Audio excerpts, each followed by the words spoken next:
Hello everyone, welcome to the Civil Point Institute Indore. Good evening to all of you guys. आज हम पढ़ रहे हैं chemistry का ये लेक्चर नंबर 4 है। लेक्चर नंबर 3 तक बहुत सारी चीज़ें हमने डिस्कस कर लिए थे। ये आपका लेक्चर नंबर 4 है जिसमें बहुत ही इम्पोर्टेंट प्रॉपर्टी के बारे में डिस्कस करेंगे। बहुत ही इम्पोर्टेंट प्रॉपर्टी के बारे में डिस्कस करेंगे। अभी तक जो मैंने कुछ पढ़ाया सब कुछ बेसिक था और उसी के बेस पे आगे हम कुछ पढ़ने वाले हैं। आज अपना जो मेन टॉपिक है केमिकल बॉन्डिंग, रासायनिक बंधन, रासायनिक बॉन्ड। तो उसको पढ़ने से पहले आपको थोड़ा सा हल्का सा पीरियोडिक टेबल का नॉलेज होना चाहिए। हल्का सा नॉलेज होगा तो आप अच्छे से कर पाएंगे। हालांकि आवर्त सारणी यानी पीरियोडिक टेबल के बारे में डिटेल से 3 से 4 लेक्चर में पढ़ेंगे क्योंकि आपके एग्जाम में क्वेश्चन बनते हैं। लेकिन थोड़ा सा ब्रीफ में यहाँ देख लेते हैं ताकि हमें केमिकल बॉन्डिंग समझने में बहुत आसानी हो जाए। ओके, आप इस टेबल को देख पा रहे होंगे, ये पीरियोडिक टेबल है।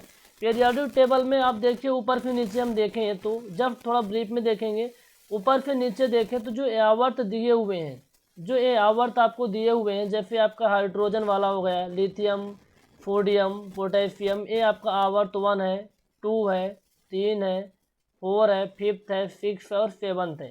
ये जो आपके आवर्त दिए हुए हैं, ठीक है।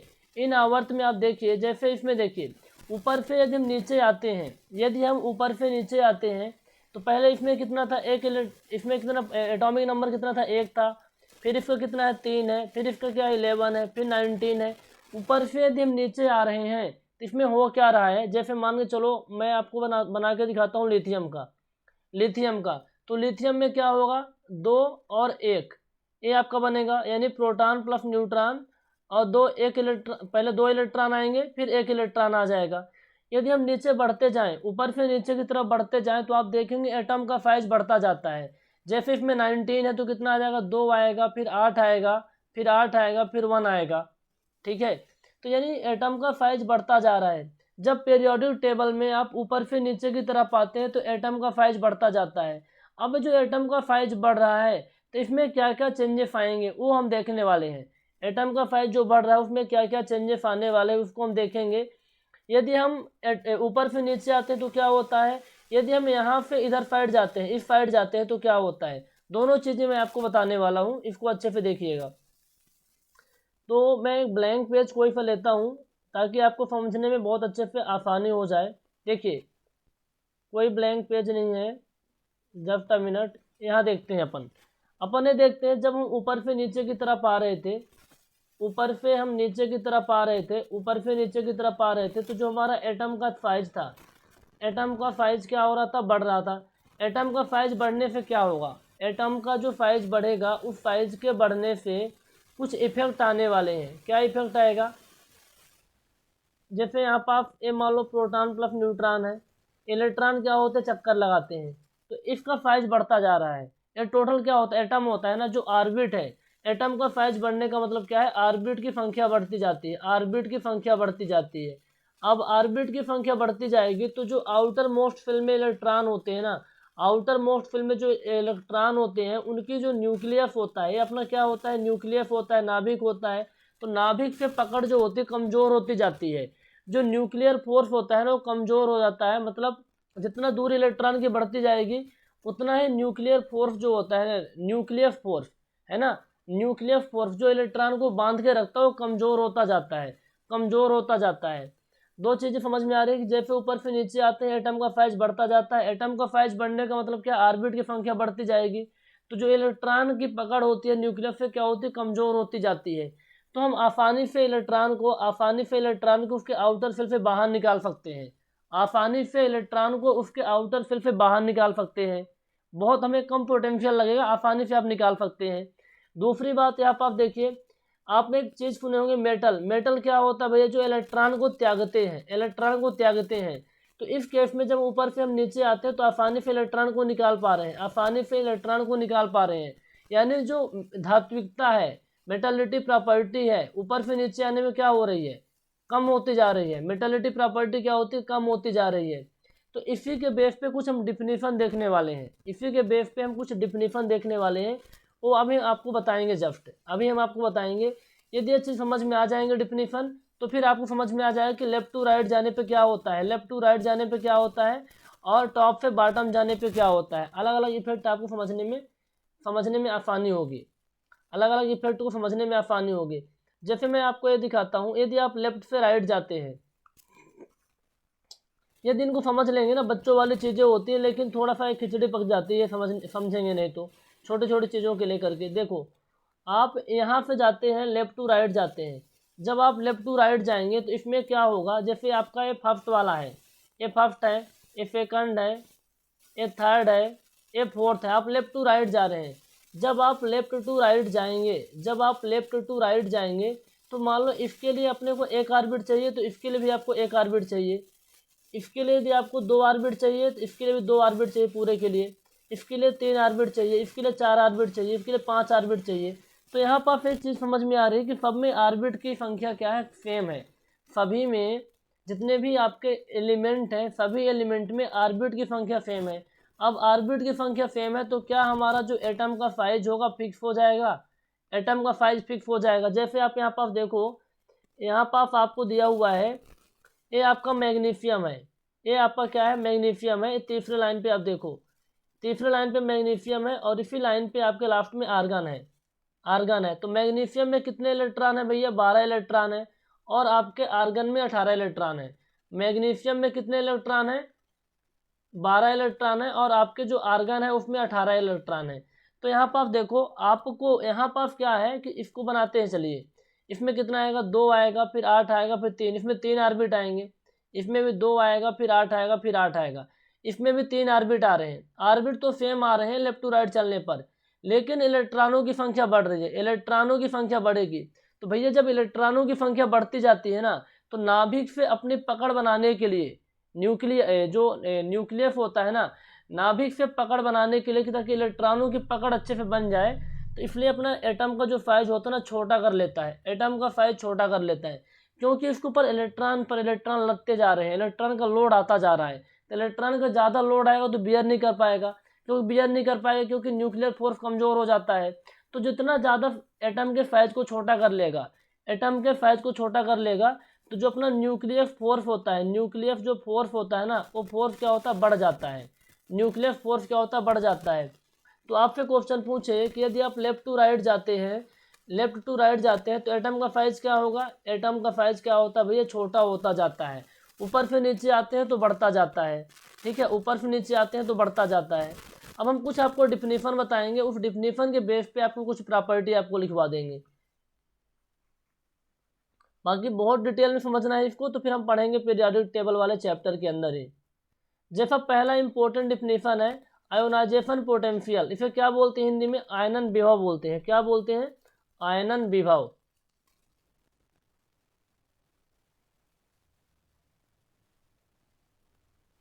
आयनन विभव, आयोनाइजेशन पोटेंशियल क्या होता है भैया, इलेक्ट्रॉन को, पोटेंशियल मतलब क्या होता है, शक्ति है ना, इलेक्ट्रॉन को बाहर निकालने में जो एनर्जी लगती है वही आपको क्या होता है, आयोनाइजेशन पोटेंशियल होता है। इलेक्ट्रॉन को बाहर निकालने में जो एनर्जी लगती है वही क्या होता है, आयोनाइजेशन पोटेंशियल।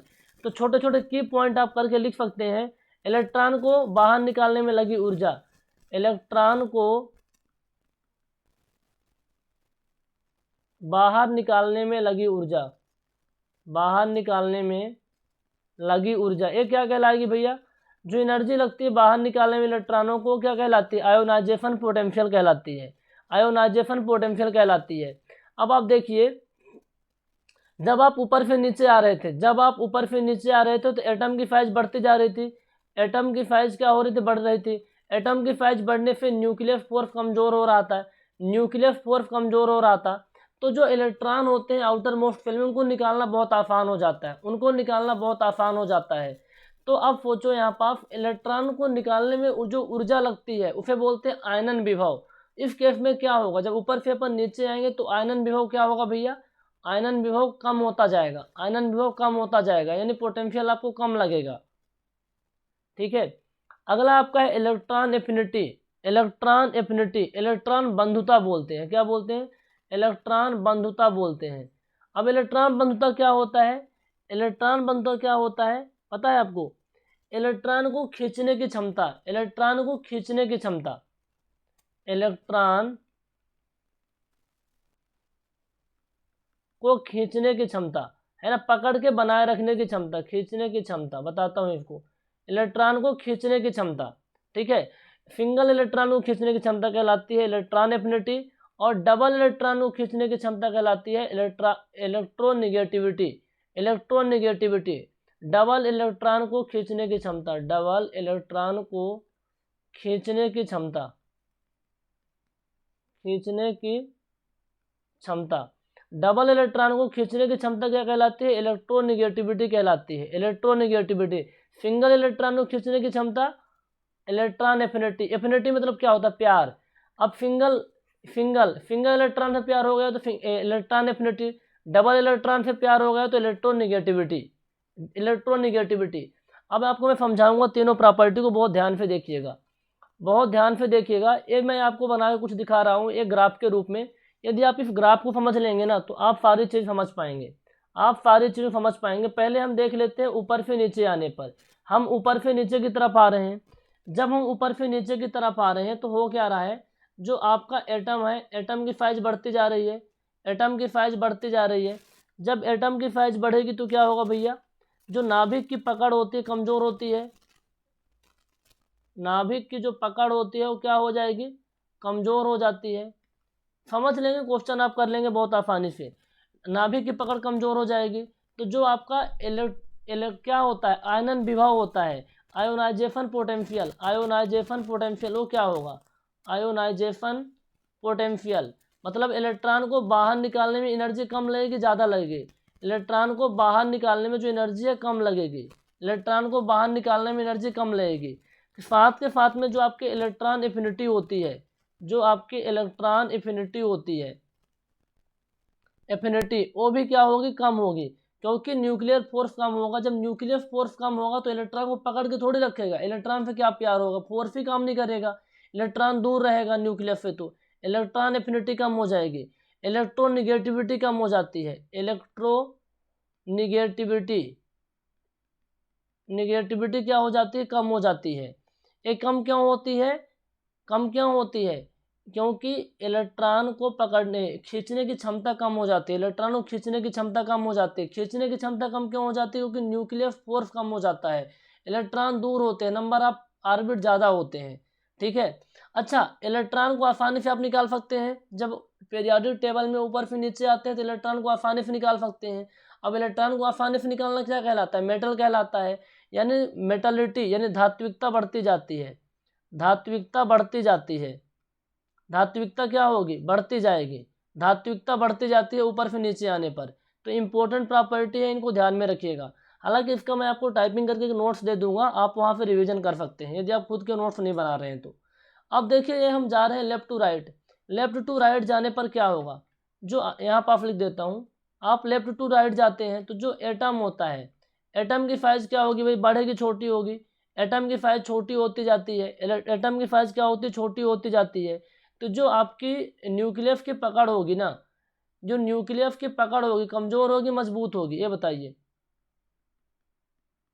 न्यूक्लियस की जो पकड़ होगी मजबूत होगी कमज़ोर होगी, स्ट्रांग होगी, क्या होगी भैया, न्यूक्लियस की पकड़ क्या होगी, स्ट्रांग होगी। जो इलेक्ट्रॉन एफिनिटी था, इलेक्ट्रॉन एफिनिटी कम ज़्यादा होगा कम होगा, इलेक्ट्रॉन को खींचने की क्षमता, इस केस में क्या होगा, एटम का साइज छोटा होगा तो न्यूक्लियर फोर्स प्रॉपर काम करेगा, न्यूक्लियर फोर्स प्रॉपर काम करेगा तो इलेक्ट्रॉन को पकड़ के रखेगा, यानी इलेक्ट्रॉन एफिनिटी ज़्यादा होगी। साथ ही साथ में आपका इलेक्ट्रोनिगेटिविटी भी ज़्यादा होगी।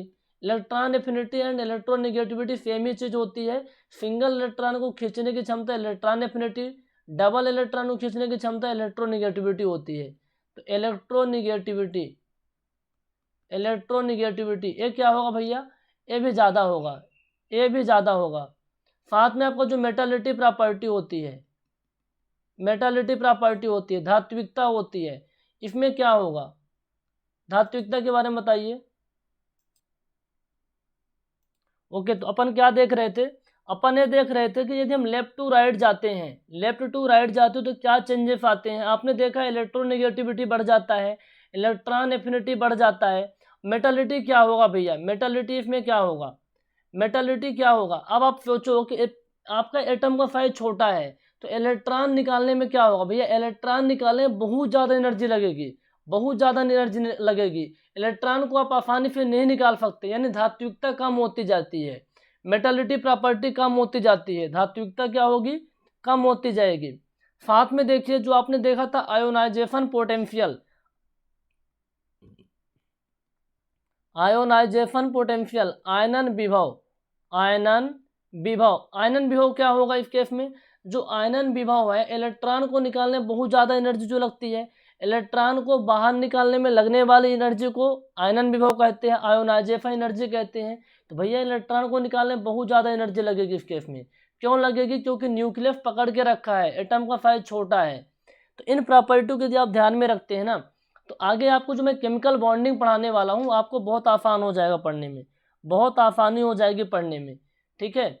जब ऊपर से नीचे आएंगे तो क्या होता है, बस ऊपर से नीचे और लेफ्ट टू राइट में दो ही इंपॉर्टेंट चीज़ें ध्यान में रखनी है कि जब ऊपर से अपन नीचे आते हैं तो एटम का साइज बढ़ता जाता है, यदि एटम का साइज बढ़ता जाता है, ये पता हो गया आपको, साथ में इस केस में लेफ्ट टू राइट जाते हैं एटम का साइज छोटा होता जाता है। उस कहानी के बेस पे आप ये जो चारों डिफिनीशन है ना, ये चारों डिफिनीशन बहुत अच्छे से एक्सप्लेन कर सकते हैं, बता सकते हैं, ठीक है।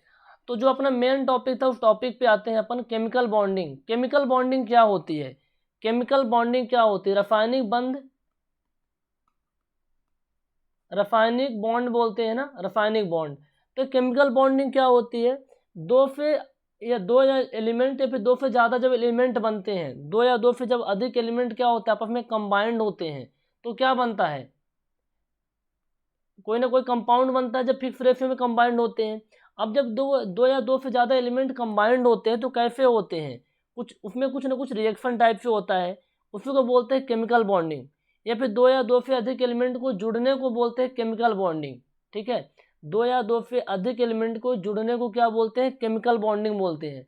अब कई टाइप के केमिकल बॉन्डिंग होते हैं, कई टाइप के केमिकल बॉन्डिंग होते हैं। जैसा पहला बॉन्ड होता है आयनिक बॉन्ड या फिर इलेक्ट्रोवायलेंट बॉन्ड, है ना, आयनिक बॉन्ड।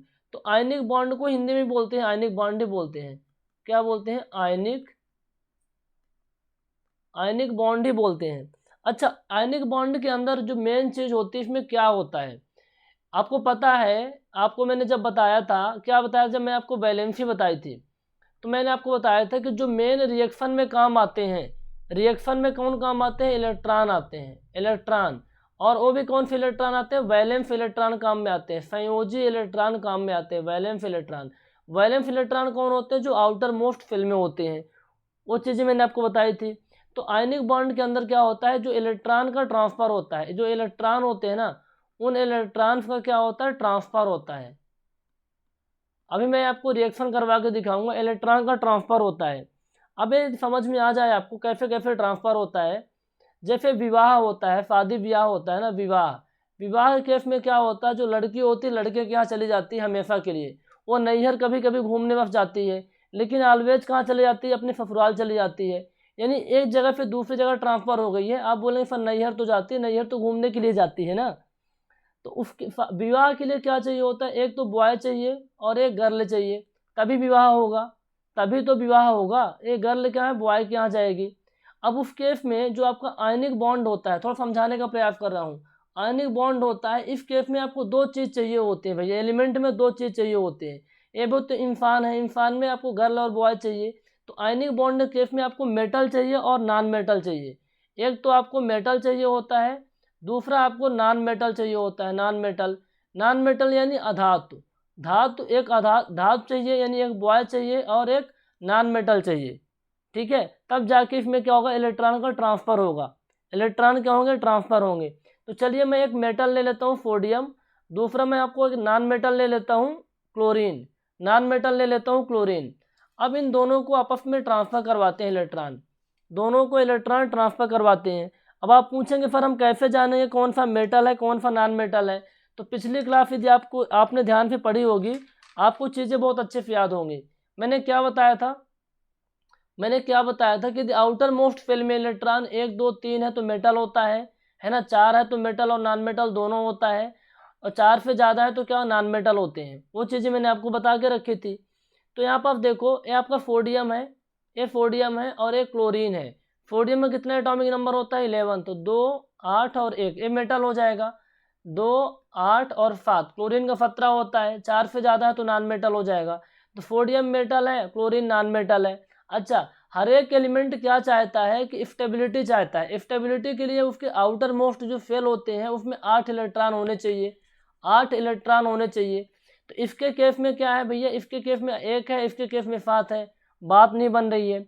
सोडियम चाहे तो 7 इलेक्ट्रॉन किसी से ले ले या फिर 1 इलेक्ट्रॉन दे दे। तो सोडियम क्या करता है, 1 इलेक्ट्रॉन ट्रांसफर कर देता है क्लोरीन को, 1 इलेक्ट्रॉन क्लोरीन को ट्रांसफर कर देता है। तो क्लोरीन के पास कितने इलेक्ट्रॉन हो जाएंगे, 8 इलेक्ट्रॉन हो जाते हैं, 8 इलेक्ट्रॉन हो जाते हैं। और क्या बन जाता है, NaCl बन जाता है, सोडियम क्लोराइड बन जाता है, NaCl बन जाता है, ठीक है, NaCl बन जाता है। अब जब 1 इलेक्ट्रॉन ये दे देगा, इलेक्ट्रॉन ये दे देगा तो Na क्या हो जाएगा ऊपर पॉजिटिव, और 1 इलेक्ट्रॉन क्लोरीन ने लिया तो इसके सर पे हो जाएगा निगेटिव। क्या हो जाएगा, निगेटिव। तो Na पॉजिटिव है तो इसे क्या बोलते हैं, कैटायन बोलते हैं। और इसके सर पे निगेटिव चार्ज है यानी इसको एनायन बोलेंगे। जिसने इलेक्ट्रॉन को उधार लिया है एनायन, जिसने इलेक्ट्रॉन को डोनेट किया है कैटायन होता है। आयन क्या होते हैं, आयन कुछ नहीं होता, जो एलिमेंट इलेक्ट्रॉन को देते हैं फिर इलेक्ट्रॉन लेते हैं, उसके बाद उसमें जो चार्जेस आ जाते हैं, है ना, जो आपके इलेक्ट्रॉनिक चार्जेस आ जाते हैं उन्हीं को बोलते हैं, इलेक्ट्रॉनिक नहीं बोलेंगे, इलेक्ट्रिकल चार्ज बोलेंगे। जो इलेक्ट्रिकल चार्ज आ जाते हैं उसी को बोलते हैं आयन, उसी को बोलते हैं आयन। चीज़ें क्लियर हो गई आप लोगों की। तो एक क्या हो गया आपका, सोडियम क्लोराइड बन गया। तो सोडियम क्लोराइड के केस में क्या हुआ है, इलेक्ट्रॉन ट्रांसफर हो गया हमेशा और हमेशा के लिए। तो ये आपका एक एग्जाम्पल हो गया आयनिक बॉन्ड का। दूसरा आप एग्जाम्पल ले सकते हैं, दूसरा एग्जाम्पल आप ले सकते हैं, जैसे आप देखिए एक मैग्नीशियम एक एलिमेंट है और एक ऑक्सीजन है। मैग्नीशियम कितना होता है, एटॉमिक नंबर 12 होता है। ऑक्सीजन कितना होता है, 8 होता है। कितना होता है, 8 होता है। 2, 8, 2 हो जाएगा, 2 और 6 हो जाएगा। ऑक्सीजन आपका नॉन मेटल होगा, नॉन मेटल होगा। मैग्नीशियम क्या होगा आपका, मेटल होगा, ठीक है। अब ये क्या करेगा, मैग्नीशियम 2 इलेक्ट्रॉन किसको दे देगा, ऑक्सीजन को दे देगा। जब 2 इलेक्ट्रॉन ऑक्सीजन को दे देगा तो इसके आउटर मोस्ट शेल में 8 इलेक्ट्रॉन हो जाएंगे। तो क्या बन जाएगा, मैग्नीशियम ऑक्साइड बन जाएगा। तो आप यहाँ देख पा रहे हैं इलेक्ट्रॉन डायरेक्ट क्या हो रहा है, ट्रांसफर हो रहा है। तो जिस बॉन्ड में इलेक्ट्रॉन का ट्रांसफर होता है, जिस बॉन्ड में इलेक्ट्रॉन ट्रांसफर होते हैं उसे क्या बोलते हैं भैया, आयनिक बॉन्ड बोलते हैं। क्या बोलते हैं, आयनिक बॉन्ड बोलते हैं, ठीक है। क्या बोलते हैं, आयनिक बॉन्ड बोलते हैं, ठीक है। अच्छा, तो इन दोनों एग्जाम्पल आप अच्छे से लिख लीजिएगा आयनिक बॉन्ड के बारे में। अगला आपका जो बॉन्ड है कोवैलेंट बॉन्ड। कोवैलेंट बॉन्ड क्या होता है, इसको बोलते हैं सहसंयोजी बंध, सहसंयोजी बंध,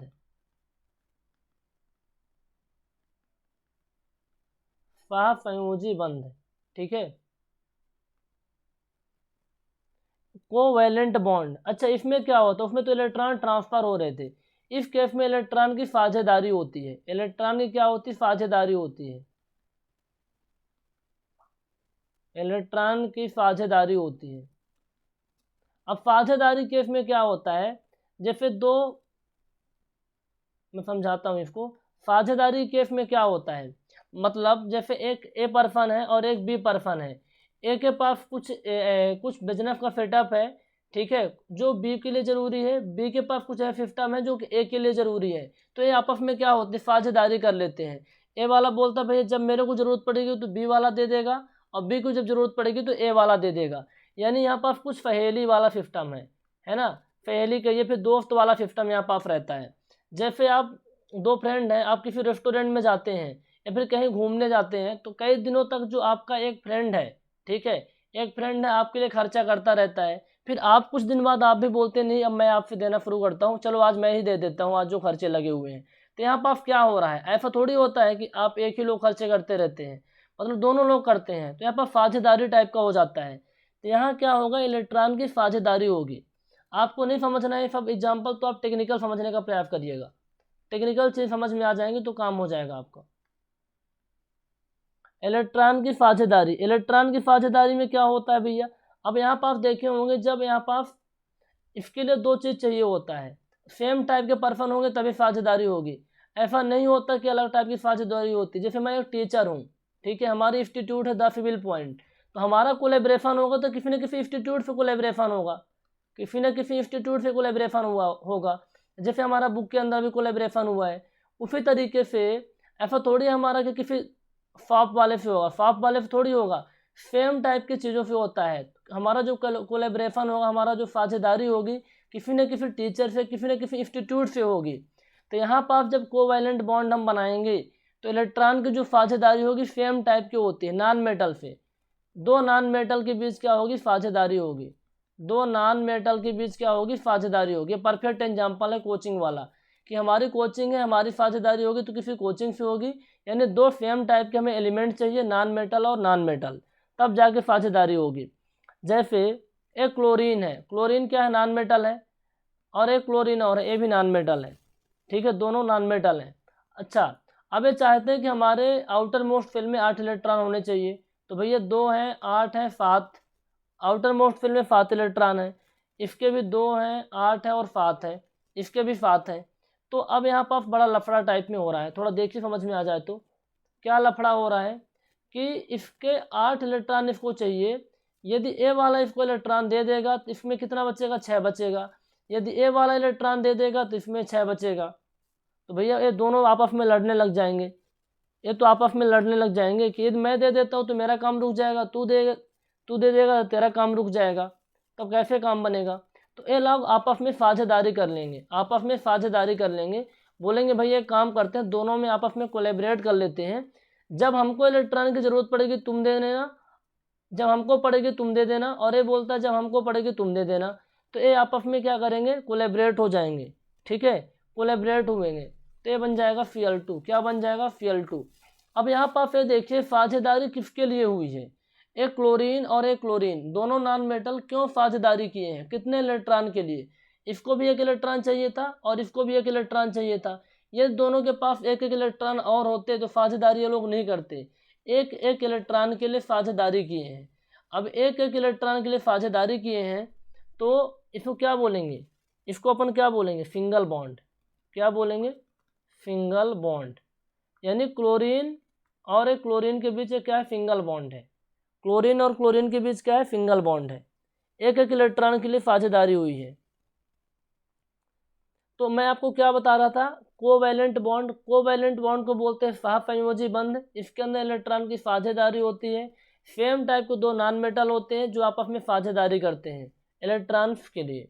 ठीक है, दूसरा एग्जाम्पल यदि हम आपको लेके बताएं, जैसे ऑक्सीजन के केस में देखिए, ऑक्सीजन भी आपका क्या है, नॉन मेटल है। क्यों है कि इसमें 2 इलेक्ट्रॉन है और इसके 6 इलेक्ट्रॉन आउटर मोस्ट में है, इसमें फिर 2, इसमें 6, यानी आउटर मोस्ट फिल में 6 इलेक्ट्रॉन है, दोनों नॉन मेटल हैं। अब इसको अपने स्टेबिलिटी के लिए 2 इलेक्ट्रॉन चाहिए और इसको भी अपने स्टेबिलिटी के लिए 2 इलेक्ट्रॉन चाहिए। तो दोनों आपस में साझेदारी करके क्या बना लेंगे, O2 बना लेंगे, है ना। फर्स्ट वाला ऑक्सीजन बोलेगा जब मेरे को जरूरत पड़ेगी तो तुम दे देना, सेकंड वाला फर्स्ट वाले से बोलेंगे जब मेरे को जरूरत पड़ेगी तुम दे देना, आपस में साझेदारी कर लेंगे। तो कितने इलेक्ट्रॉन के लिए साझेदारी किए हैं, 2 इलेक्ट्रॉन्स के लिए, 2 इलेक्ट्रॉन्स के लिए क्या किए हैं, साझेदारी किए हैं। इसको अपन बोलेंगे डबल बॉन्ड। क्या बोलेंगे, डबल बॉन्ड बोलेंगे। ठीक है, तो ऑक्सीजन और ऑक्सीजन के बीच कौन सा बॉन्ड होता है, डबल बॉन्ड होता है, डबल बॉन्ड होता है। ठीक है, याद रहेगा। अच्छा, तीसरा एग्जाम्पल हम लें, नाइट्रोजन, नाइट्रोजन और नाइट्रोजन कितना होता है एटॉमिक नंबर भाई, 7 होता है ना, 7 होता है। कितना बनेगा, 2, 5, 2 और 5, यानी इसके आउटर मोस्ट फिल में 8 इलेक्ट्रॉन होने के लिए 3 चाहिए और इसके वाले में भी 3 चाहिए होगा। तो ये दोनों आपस में क्या करेंगे, आपस में साझेदारी कर लेंगे, क्या बना देंगे, N2 बना देंगे, है ना। जब एक दूसरे को जरूरत पड़ेगी तो 3 इलेक्ट्रॉन का क्या करेंगे, आदान प्रदान कर लेंगे। ठीक है, 3 इलेक्ट्रॉन पहला वाला दूसरे को दे देगा, दूसरा वाला पहले को दे देगा। तो इस केस में 3 इलेक्ट्रॉन के लिए साझेदारी हुई है, कितने इलेक्ट्रॉन के लिए, 3 इलेक्ट्रॉन के लिए। इसको बोलेंगे ट्रिपल बॉन्ड। क्या बोलेंगे भैया, ट्रिपल बॉन्ड बोलते हैं, ट्रिपल बॉन्ड। यानी N और N के बीच कितने बॉन्ड बनेंगे, 53 बॉन्ड बनेंगे। ट्रिपल बॉन्ड क्यों बनेंगे, क्योंकि इसके अंदर 3 इलेक्ट्रॉन के लिए साझेदारी हुई है, 3 इलेक्ट्रॉन के लिए साझेदारी हुई है। तो जब 1 इलेक्ट्रॉन के लिए साझेदारी होती है तो सिंगल बॉन्ड, 2 इलेक्ट्रॉन के लिए साझेदारी होती है डबल बॉन्ड, 3 इलेक्ट्रॉन के लिए साझेदारी होती है ट्रिपल बॉन्ड, ट्रिपल बॉन्ड। तो पहला हमने पढ़ा था आयनिक बॉन्ड, दूसरा पढ़ा कोवैलेंट बॉन्ड। तो कोवैलेंट बॉन्ड के बारे में मैं कुछ और लिखवा देता हूँ, यहाँ पर नोट करके लिख लीजिए, नोट करके लिख लीजिए। क्या लिखेंगे, नोट का पहला पॉइंट, आपने 3 टाइप के बॉन्ड आपने पढ़े, पहला आपने बॉन्ड पढ़ा सिंगल बॉन्ड, ठीक है। दूसरा बॉन्ड आपने पढ़ा डबल बॉन्ड, तीसरा आपने पढ़ा ट्रिपल बॉन्ड,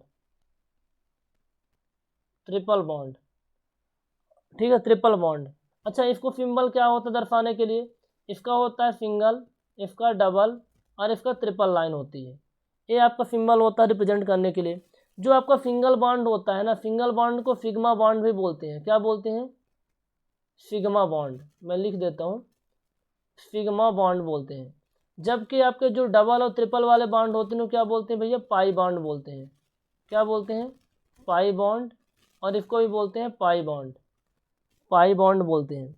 जो आपका सिंगल वाला बॉन्ड होता है, जो आपका सिंगल वाला बॉन्ड होता है, ये बहुत ज़्यादा क्या होता है? वीक होता है। क्या होता है? वीक होगा। लेकिन जो आपका ट्रिपल वाला बॉन्ड होता है क्या होता है? बहुत ज़्यादा स्ट्रांग होता है, बहुत ज़्यादा स्ट्रांग होता है, ठीक है, बहुत ज़्यादा क्या होता है? स्ट्रांग होता है। अब थोड़ा समझना है, इसमें थोड़ा कन्फ्यूजन हो सकता है आप लोगों के लिए। कन्फ्यूजन क्या हो सकता है? जैसे देखो यहाँ पास जो आपका हाइड्रोजन, एग्जाम्पल लेते हैं, हाइड्रोजन और हाइड्रोजन के बीच जो बॉन्ड है यहाँ पर क्या है? सिंगल बॉन्ड है, तो इसको क्या बोलेंगे अपन? सिग्मा बॉन्ड बोलेंगे, सिग्मा बॉन्ड बोलेंगे। जैसे ऑक्सीजन और ऑक्सीजन के इसमें क्या है? डबल बॉन्ड है, इसको क्या बोलेंगे? इसको क्या बोलेंगे? ये इंपॉर्टेंट है यहाँ पास। जब एक से ज़्यादा बॉन्ड होते हैं तो पहला वाला बॉन्ड सिग्मा बॉन्ड होता है और दूसरा वाला बॉन्ड पाई बॉन्ड होता है। मेरी बात समझ लो मेरे दोस्तों, कि जब एक से ज़्यादा बॉन्ड होता है तो पहला वाला बॉन्ड सिग्मा बॉन्ड होता है, दूसरा वाला बॉन्ड क्या होता है? पाई बॉन्ड होता है। तो इसमें एक आपका सिग्मा बॉन्ड हो जाएगा, है ना, एक क्या हो जाएगा? Sigma bond and one pi bond. एक सिग्मा बॉन्ड होगा और एक पाई बॉन्ड होगा। जैसे आपका नाइट्रोजन के केस में देखो, नाइट्रोजन के केस में यहाँ पर आप देखो तीन यहाँ पर बॉन्ड, ट्रिपल बॉन्ड है, तो फिर क्या बोलेंगे अपन? एक सिग्मा बॉन्ड पहले वाले को क्या बोलेंगे? One sigma bond, one sigma bond.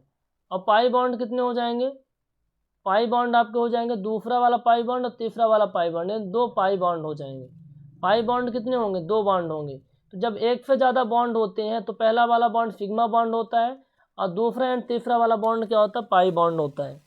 दूसरा एंड तीसरा वाला बॉन्ड क्या होता है? पाई बॉन्ड होता है। तो आई होप आपको कोवैलेंट बॉन्ड समझ में आया होगा। कोवैलेंट बॉन्ड के अंदर इलेक्ट्रॉन की साझेदारी होती है, बॉन्ड बनते हैं, बॉन्ड के बारे में मैंने आपको बता दिया। अच्छा, बॉन्ड समझने में और कोई दिक्कत ना है, कुछ एग्जांपल मैं ले लेता हूँ, इसके बाद दूसरे टाइप के बॉन्ड पढ़ेंगे। उससे पहले कुछ एग्जांपल के थ्रू मैं आपको एक्सप्लेन करता हूँ।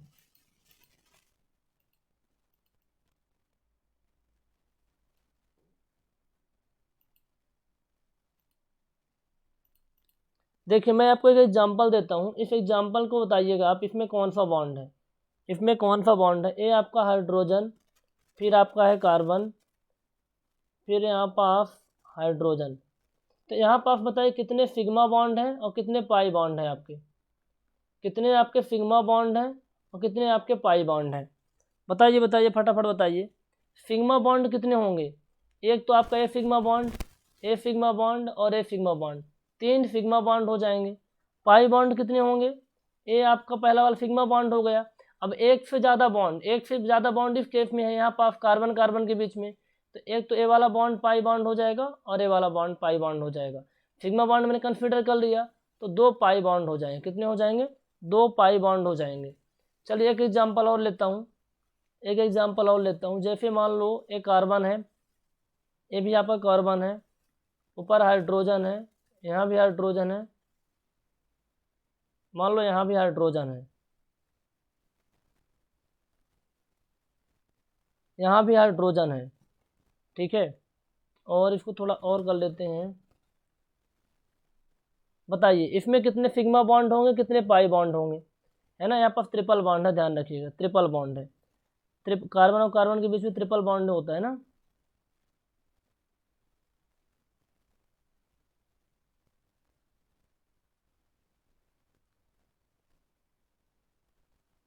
बताइए बताइए, मैं आपको टाइम दे रहा हूँ, 1 मिनट का टाइम दे रहा हूँ, फटाफट बताइए इसका। वीडियो को पॉज करने की जरूरत नहीं, 1 मिनट का टाइम दे रहा हूँ। बताइए इसमें कितने सिग्मा बॉन्ड होंगे, कितने पाई बॉन्ड होंगे? अब यहाँ पर आप देखिए कितने बॉन्ड होंगे। एक तो ए आपका बॉन्ड, 1 2 3 4 5 6, तो हमारे 6 सिग्मा बॉन्ड हो गए, 6 सिग्मा बॉन्ड हो गए। और हम पाई बॉन्ड की बात करते हैं। पाई बॉन्ड कितना होगा, यहाँ पर आप सब में सिंगल बॉन्ड है, तो यहाँ पर आप देखिए तो सिंगल बॉन्ड मैंने ले लिया है, ए वाला बॉन्ड और ए वाला बॉन्ड, ये क्या हो जाएगा पाई बॉन्ड, तो 2 पाई बॉन्ड हो जाएंगे, 2 पाई बॉन्ड हो जाएंगे। आसान लग रहा है ना, आसान लग रहा है। तीसरा आप देख सकते हैं, तीसरे टाइप का बॉन्ड यदि आपको देखना है, एक एग्जाम्पल, एक बेंजीन बनाता हूँ मैं, आपको बेंजीन बना के देता हूँ।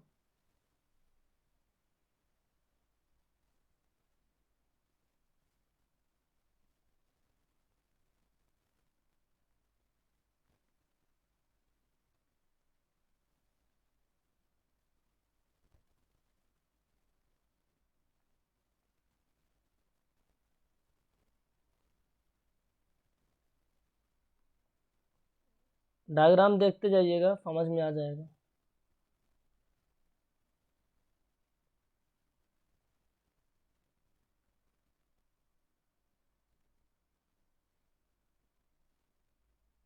बताइए इसमें कितने सिग्मा बॉन्ड हैं, कितने पाई बॉन्ड हैं, कितने सिग्मा बॉन्ड हैं, कितने पाई बॉन्ड हैं। वीडियो को पॉज करके बताइएगा, मैं बता रहा हूँ आपको कितने सिग्मा बॉन्ड हैं, कितने पाई बॉन्ड हैं। यदि हम बात करें सिग्मा बॉन्ड की, तो पहला आपका एक बॉन्ड, दूसरा बॉन्ड, तीसरा बॉन्ड, चौथा बॉन्ड, पाँचवा बॉन्ड, 6 बॉन्ड। 6 बॉन्ड तो ये हो गए 7, 8, 9, 10, 11, 12। हमारे टोटल सिग्मा बॉन्ड कितने हैं, 12 सिग्मा बॉन्ड हैं। और यहाँ डबल बॉन्ड कितने हैं, डबल बॉन्ड यहाँ पास कितने हैं, 3 हैं। तो हमारा जो पाई बॉन्ड कितने हो जाएंगे, ए वाला, ए वाला और ए वाला, कितने हो जाएंगे, 3 हो जाएंगे। तो हमारे पास 3 पाई बॉन्ड हैं और सिग्मा बॉन्ड 12 हैं। तो आई होप आपको कोवैलेंट बॉन्ड के बारे में अच्छे समझ में आ गया होगा। कोवैलेंट बॉन्ड में किस तरीके से साझेदारी होती है, किस तरीके से आप बता पाएंगे कितने सिग्मा बॉन्ड हैं, कितने पाई बॉन्ड हैं। अगला टाइप का जो बॉन्ड होता है कोऑर्डिनेट बॉन्ड होता है, कोऑर्डिनेट बॉन्ड होता है। तो मैं कोऑर्डिनेट बॉन्ड के बारे में आपको बता देता हूँ। जस्ट मैं इसको इरेज करता हूँ, जस्ट मैं इरेज करता हूँ, इसलिए बोलता हूँ हमारे वीडियो को आप डबल स्पीड पे देखा करो आराम से, क्योंकि मेरा पढ़ाने का तरीका सिंपल है। जब तक समझ में ना आ जाए तो एक्सप्लेन करो अच्छे से, तो आप डबल पे देखेंगे तो आपका टाइम बचेगा। अगले टाइप का जो बॉन्ड होता है कोऑर्डिनेट बॉन्ड होता है, कोऑर्डिनेट बॉन्ड। वो कोवैलेंट बॉन्ड था, एक कोऑर्डिनेट बॉन्ड है, इसको बोलते हैं उप सहसंयोजी बंध, उप सहसंयोजी बंध, उप सहसंयोजी बंध बोलते हैं। अच्छा, अब इसके अंदर किस किस तरीके का होता है भैया, उसमें तो साझेदारी हुई, दूसरे वाले में विवाह हुआ, पहले वाले में, दूसरे में साझेदारी हुई थी। इसमें एहसान होता है, एहसान होता है।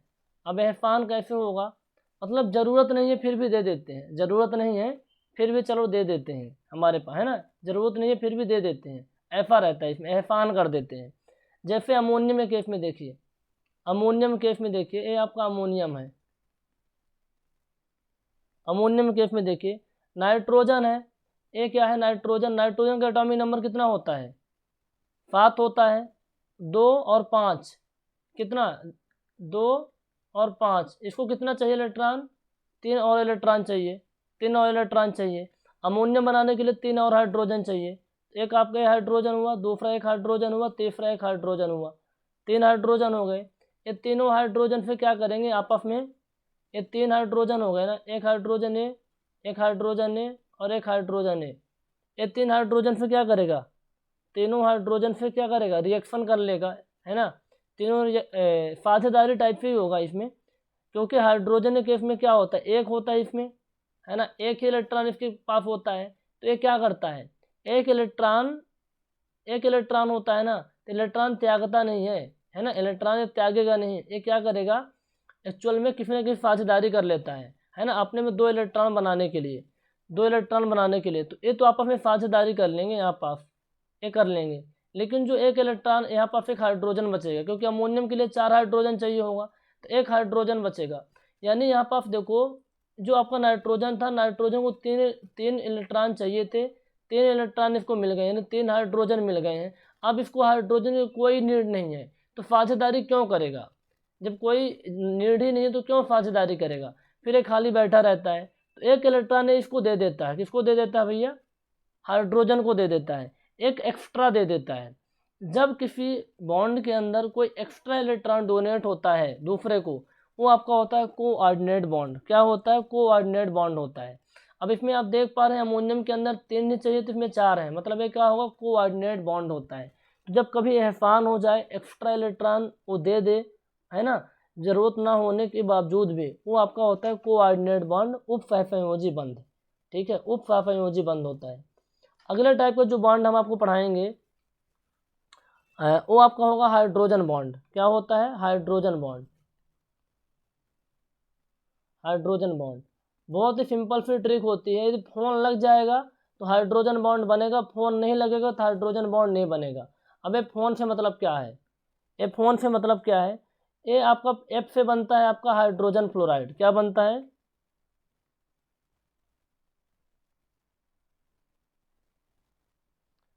एफ से क्या बनता है? Hydrogen fluoride. आपका जो ओ होता है, ओ से क्या बनता है? H2O। क्या बनता है? H2O। और N से क्या बनता है भैया? NH3 बनता है। NH3। NH3। यदि इसके अलावा कहीं कोई बॉन्ड है तो हाइड्रोजन बॉन्ड नहीं होता। एच है ना, तो फोन याद रखिएगा, FON। HF में क्या हाइड्रोजन बॉन्ड है? H2O में क्या है? हाइड्रोजन बॉन्ड है। NH3 में क्या है? हाइड्रोजन बॉन्ड है। यदि इसके अलावा कहीं हाइड्रोजन है तो हाइड्रोजन बॉन्ड नहीं होगा। मान लो HCl लिखा है तो इसमें हाइड्रोजन बॉन्ड नहीं होगा। कौन सा बॉन्ड होगा आप लोग बताएंगे? HCl के अंदर, है ना, हाइड्रोक्लोरिक एसिड के अंदर। फोन के अंदर, फोन यानी HF क्या होता है? Hydrogen fluoride. इसका यूज होता है कांच पर लिखने के लिए, ग्लास पर लिखने के लिए इसका यूज होता है, ग्लास पर लिखने के लिए, ग्लास पर लिखने के लिए। तो फोन यानी HF, H2O, NH3, यदि इसके अंदर है हाइड्रोजन तो हाइड्रोजन बॉन्ड होगा। इसके अलावा कहीं और हाइड्रोजन है तो हाइड्रोजन बॉन्ड नहीं होता, ध्यान में रखिएगा। अच्छा, HCl के अंदर क्या होगा भैया? H+Cl। अब Cl क्या होता है? एक नॉन मेटल होता है क्योंकि 7 इलेक्ट्रॉन आउटर मोस्ट शेल में है, नॉन मेटल। और इसके केस में देखो, हाइड्रोजन के केस में, हाइड्रोजन में भी क्या है? एक इलेक्ट्रॉन होता है, त्यागता थोड़ी इलेक्ट्रॉन है। इलेक्ट्रॉन त्याग देगा तो खाली हो जाएगा, किसी न किसी इलेक्ट्रॉन लेता है। ए भी, तो ए भी आपका क्या है? नॉन मेटल है, नॉन मेटल है। तो दोनों आपस में क्या करेंगे? दोनों आपस में साझेदारी कर लेते हैं। इसको भी एक इलेक्ट्रॉन की कमी थी और इसको भी एक इलेक्ट्रॉन की कमी थी। ठीक है, तो आपस में क्या करेंगे? साझेदारी कर लेंगे। तो जो बॉन्ड बनेगा वो क्या होगा? कोवैलेंट बॉन्ड होगा। कोवैलेंट बॉन्ड होता है, कोवैलेंट बॉन्ड होता है। आई थिंक समझ में आ रहा होगा। HCl के अंदर क्या होगा? कोवैलेंट बॉन्ड होगा क्योंकि इलेक्ट्रॉन की साझेदारी हो गई है। तो मैंने आपको 4 टाइप के बॉन्ड बताएं। एक और होता है वंडरवाल। इंपॉर्टेंट ज़्यादा नहीं है, जब आप नाम याद रखिएगा। क्या होता है? वंडरवाल। वंडरवाल किसके अंदर होता है? गैस के अंदर होता है, गैस के अंदर होता है, गैस के अंदर होता है, जो कि सबसे कमज़ोर होता है। सबसे कमज़ोर बॉन्ड होता है वंडरवाल बॉन्ड। सबसे कमज़ोर होता है जो गैस के अंदर होता है। तो थोड़ा सा इसको ध्यान में रखिएगा। तो अभी तक मैंने जो पढ़ाया, मैं समराइज करूं तो मैंने क्या बताया आपको? पहला मैंने आपको बताया आयनिक बॉन्ड। मैंने आपको बताया आयनिक बॉन्ड। आयनिक बॉन्ड के अंदर क्या होता था? इलेक्ट्रॉन ट्रांसफ़र होते थे। इलेक्ट्रॉन क्या होते थे? ट्रांसफ़र होते थे। इलेक्ट्रॉन क्या होते थे? ट्रांसफ़र होते थे। ठीक है, मैं शॉर्ट नोट लिख देता हूँ। दूसरा आपको जो बॉन्ड था क्या था? Covalent bond. Covalent bond. Covalent bond के अंदर क्या हो रहा था? कोवैलेंट बॉन्ड के अंदर इलेक्ट्रॉन की साझेदारी हो रही थी, है ना, साझेदारी हो रही थी। सिंपल लिख लो, साझेदारी हो रही थी। इसमें 3 टाइप के बॉन्ड बनते थे। 3 टाइप के बॉन्ड बनते थे। सिंगल बॉन्ड बनता था, इसमें डबल बॉन्ड बनता था, है ना। 2 इलेक्ट्रॉन के लिए साझेदारी हुई तो डबल बॉन्ड, 3 इलेक्ट्रॉन के लिए साझी हुई तो ट्रिपल बॉन्ड, ट्रिपल बॉन्ड। ठीक है, सिंगल बॉन्ड को बोलते थे सिग्मा बॉन्ड। क्या बोलते थे? Sigma bond. और सिंगल से ज़्यादा रहता तो फिर पाई बॉन्ड बोलते। क्या बोलते थे? पाई बॉन्ड बोलते थे। इंपॉर्टेंट है। फिर कोवैलेंट बॉन्ड के बाद कोऑर्डिनेट बॉन्ड। कोऑर्डिनेट, कोऑर्डिनेट के बारे में क्या रखेंगे आप? एहसान होता है ना, एहसान होता है, मैंने बताया, करके दिखाया था आपको। फिर आपका होता है हाइड्रोजन बॉन्ड। हाइड्रोजन बॉन्ड केवल किसमें होता है? जिसमें फोन लग जाए। फोन यानी FON। FON यानी हाइड्रोजन फ्लोराइड, H2O और NH3। और अगला है वंडरवाल बॉन्ड। वंडरवाल बॉन्ड क्या होता था भैया? जो कि बहुत कमज़ोर होता है। वंडर वाल बॉन्ड क्या होता है? वीक होता है। किसके अंदर होता है? गैस के अंदर होता है। आप FA टू द पॉइंट आप लिख लीजिए पार्ट नोट में और इनको याद कर लीजिए, क्वेश्चन लगा लीजिए, सारे क्वेश्चन आपके बन जाएंगे। तो ये आपको 5 टाइप के केमिकल बॉन्ड के बारे में मैंने इंपॉर्टेंट पॉइंट आपको समझा दिए हैं। आई होप आपको समझ में आ गया होगा।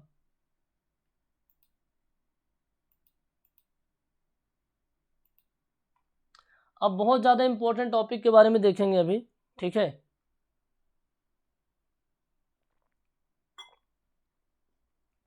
ध्यान से देखिए, मैंने आपको एलिमेंट के बारे में बताया था, है ना, एलिमेंट के बारे में बताया था।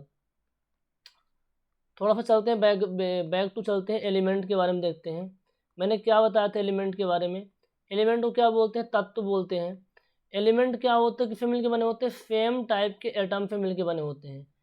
सेम टाइप के एटम से मिलके बने क्या होते हैं? एलिमेंट होते हैं। और इन एलिमेंट से क्या बनता है? मैटर बनता है ना, पदार्थ बनता है, द्रव्य बनता है। तो बहुत सारे एलिमेंट आप देखे होंगे। यहाँ पर आप देखते हैं, इस टेबल में देखेंगे अच्छे से, ये आपका क्या तत्व है। बहुत सारे एलिमेंट आपने देखे होंगे। आपने आयरन देखा होगा, ठीक है, आपने आयरन देखा होगा, आपने ऑक्सीजन देखा होगा, आपने पारा देखा होगा, आपने सिलिकॉन देखा होगा। बहुत सारे ऐसे एलिमेंट देखे होंगे। अब आपको एलिमेंट तो पता हो गए। अब एलिमेंट की यदि हम बात करें तो इसमें भी अलग अलग टाइप के एलिमेंट को भी कैटेगराइज कर सकते हैं, है ना, कैटेगराइज कर सकते हैं कि भैया ठोस है कि गैस है कि क्या है ये, है ना।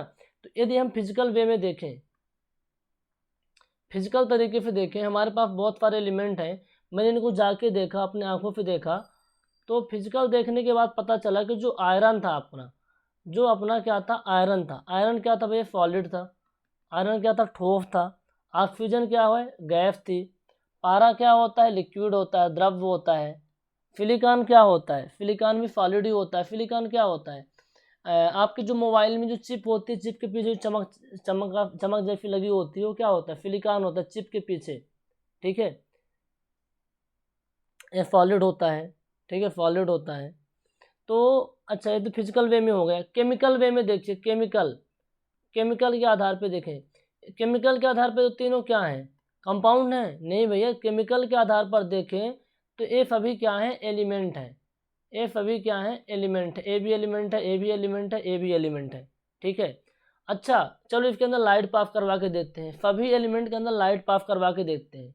इलेक्ट्रिक लाइट पास करवा के देखो। तो जो आपका आयरन होता है, क्या आयरन के अंदर लाइट पास हो जाएगी? आयरन के अंदर लाइट पास हो जाएगी, बिल्कुल आयरन के अंदर लाइट पास हो जाएगी। क्योंकि आयरन क्या होता है? मेटल होता है। मेटल के अंदर लाइट क्या होती है? पास हो जाती है ना।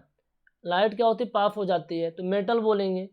अच्छा, मेटल है। मेटल को क्या बोलते हैं भैया? चालक बोलते हैं, कंडक्टर बोलते हैं, है ना, कंडक्टर। जिसके अंदर लाइट पास हो जाती है फिर क्या बोलते हैं? कंडक्टर बोलते हैं, ठीक है। गैस के अंदर क्या होगा भैया? गैस। ऑक्सीजन क्या है? अधातु है, नॉन मेटल है। मेटल और नॉन मेटल पहचानते तो बनता ही है, आपको मैंने बता ही दिया था, ये नॉन मेटल है। तो ये कुचालक होगा। क्या होगा? कुचालक होगा, इसके अंदर लाइट पास नहीं होगी। अच्छा, आपका जो मरकरी है, मरकरी के अंदर क्या होगा? मरकरी क्या है? एक मेटल होता है, तो मरकरी के अंदर लाइट क्या होती है? पास हो जाती है ना, एक कंडक्टर हो जाएगा। इस तरीके सिलिकॉन, सिलिकॉन क्या होता है भैया? ये मेटालॉइड होता है, उपधातु होता है, उपधातु होता है। उपधातु के अंदर क्या होता है ना, लाइट पास होती है लेकिन तनी तनी पास होती है, धीरे धीरे पास होती है। तनी तनी यानी धीरे धीरे पास होती है। अब धीरे धीरे पास होती है फिर क्या बोलेंगे अपन? नॉन मेट फिर क्या बोलते हैं? मेटालाइट बोलेंगे। नॉन मेटल नहीं बोल सकते। धीरे धीरे पास हो रही है ना, तो मेटल भी है, नॉन मेटल भी है, तो उपधातु बोलते हैं। क्या बोलते हैं? उपधातु। इंग्लिश बोलते हैं मेटालॉइड। क्या बोलते हैं? मेटालॉइड। और इसको एक और नाम दिया जाता है अर्धचालक। क्या बोलते हैं? अर्धचालक। तो मेरी बात समझिएगा, दोनों टाइप की समझा देता हूँ। जिसके अंदर लाइट पास होती है ना, उसे बोलते हैं कंडक्टर। जिसके अंदर लाइट पास नहीं होती, कुचालक, है ना, कुचालक बोलेंगे। जिसके अंदर धीरे धीरे करके लाइट पास होती है उसे बोलते हैं अर्धचालक, सेमी कंडक्टर। क्या बोलते हैं? Semi conductor. अच्छा, कुचालक को इन्सुलेटर बोलते हैं। क्या बोलते हैं? इन्सुलेटर बोलते हैं। वो भी याद आ गया। तो क्या होता? कंडक्टर होता है, इन्सुलेटर होता है और सेमी कंडक्टर होता है। सेमी कंडक्टर होता है। चीज़ें क्लियर हो गई। अच्छा, कंडक्टर की जब बात ही हो रही, बहुत सारे क्वेश्चन सब इंजीनियर एग्जाम में आए हुए हैं, कॉन्सेप्चुअल, पढ़ना पड़ेगा तब जाके बात बनेगी इसमें।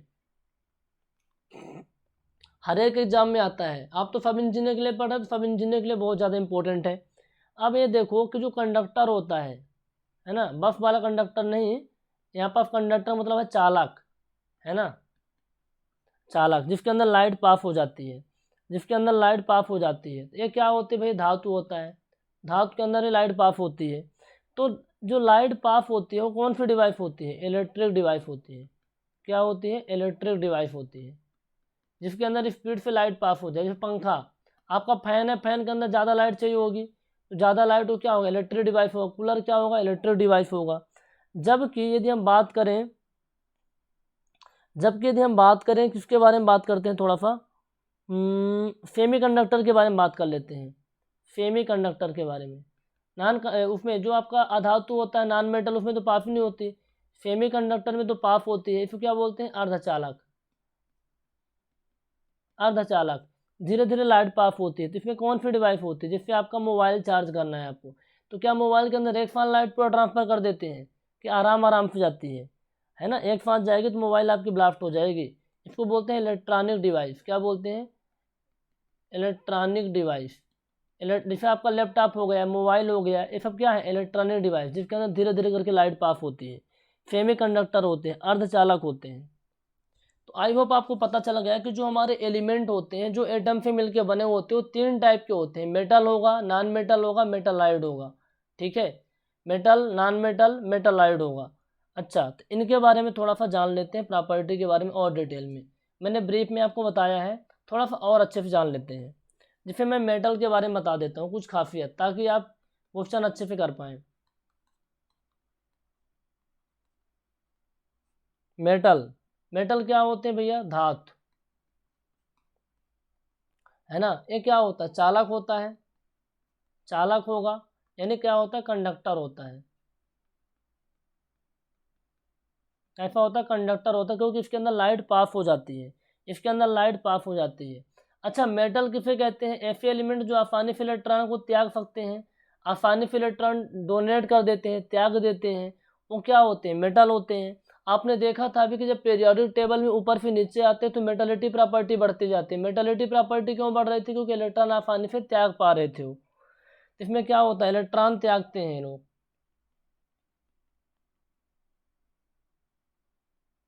इलेक्ट्रॉन क्या करते हैं, त्याग देते हैं, डोनेट कर देते हैं। ठीक है, दूसरा होता है कि इलेक्ट्रॉन कैसे त्यागते हैं, क्योंकि इसके आउटर मोस्ट शेल में इलेक्ट्रॉन होते हैं। तो आउटर मोस्ट शेल में इलेक्ट्रॉन होने की वजह से जो मेटल होता है ना, उसके अंदर शाइनिंग होती है, एक चमक सी होती है, चमक होती है। मेटल क्या होते हैं भैया, सॉलिड होते हैं, सॉलिड होते हैं। इसके अंदर लाइट पास हो सकती है, इसे बोलते हैं कंडक्टर बोलेंगे। क्या बोलेंगे, कंडक्टर बोलेंगे। ठीक है, आप मेटल को क्या करते, खींच सकते हैं, खींच सकते हैं, तो इसको हिंदी में बोलते हैं तन, है ना, मेलेबिलिटी बोलते हैं, है ना, तन हो सकता है।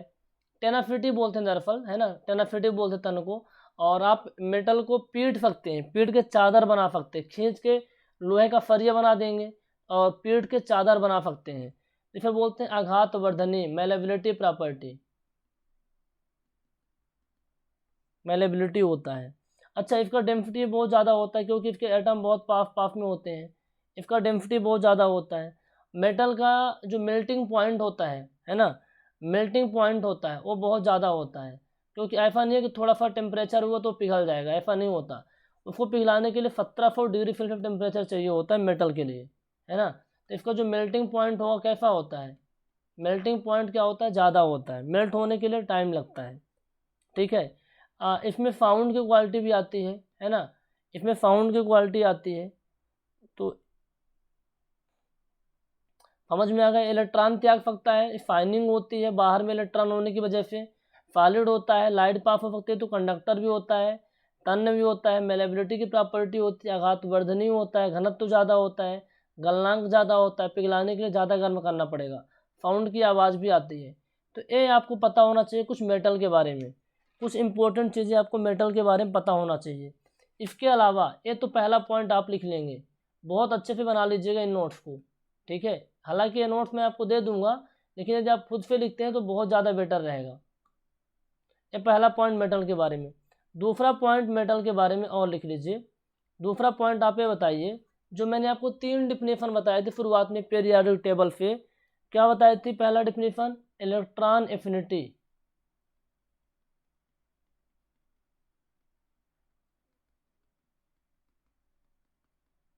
इलेक्ट्रॉन एफिनिटी इसमें क्या होगा, धातु है, मेटल है, तो इलेक्ट्रॉन एफिनिटी क्या होगी, कम होगी। इलेक्ट्रॉन एफिनिटी इसमें कम होती है, क्यों कम होती है, क्योंकि ऊपर से जब नीचे आते हैं तो मेटालिटी प्रॉपर्टी बढ़ती जाती है ना, मेटालिटी प्रॉपर्टी बढ़ती जाती है और इलेक्ट्रॉन को आसानी से वो निकाल लेता है। इलेक्ट्रॉन जो न्यूक्लियस होता है ना, न्यूक्लियस की इलेक्ट्रॉन खींचने की क्षमता कम हो जाती है, न्यूक्लियस की इलेक्ट्रॉन खींचने की क्षमता कम हो जाती है, वही आपका इलेक्ट्रॉन एफिनिटी होता है। इलेक्ट्रॉन एफिनिटी कम हो जाएगा, इलेक्ट्रोनिगेटिविटी कम हो जाएगा, इलेक्ट्रोनिगेटिविटी है ना, इलेक्ट्रॉन न्यूक्लियस की इलेक्ट्रॉन खींचने की क्षमता कम होती जाती है। जो आयनन विभव होता है, इसके आउटर मोस्ट शेल से आसान होता है इलेक्ट्रॉन निकालना मेटल से, तो जो आपका आयोनाइजेशन पोटेंशियल होता है वो भी कम होता है ना, क्योंकि आसान होता है तो आपको पोटेंशियल कम लगेगा। आयोनाइजेशन विभव क्या होता है, आयोनाइजेशन पोटेंशियल क्या होता है, इलेक्ट्रॉन को बाहर निकालने में लगी ऊर्जा, तो आयोनाइजेशन पोटेंशियल क्या होगा, आयोनाइजेशन पोटेंशियल क्या होगा भैया, कम होगा, क्योंकि इलेक्ट्रॉन बाहर आसानी से निकल जाएगा, एनर्जी कम लगेगी। तो ये पता चल गया आपको मेटल के बारे में, किसके बारे में, मेटल के बारे में। अच्छा, अब हम कुछ आपको लिखवा देते हैं इंपॉर्टेंट प्रॉपर्टी नॉन मेटल के बारे में। नॉन मेटल क्या होता है, नॉन मेटल के बारे में पहली बात तो अधातु है, ये आपका इन्सुलेटर होता है। इन्सुलेटर क्यों होता है, क्योंकि लाइट पास नहीं हो पाती, कुछ चालक होता है, इन्सुलेटर होता है यानी कुछ चालक होता है।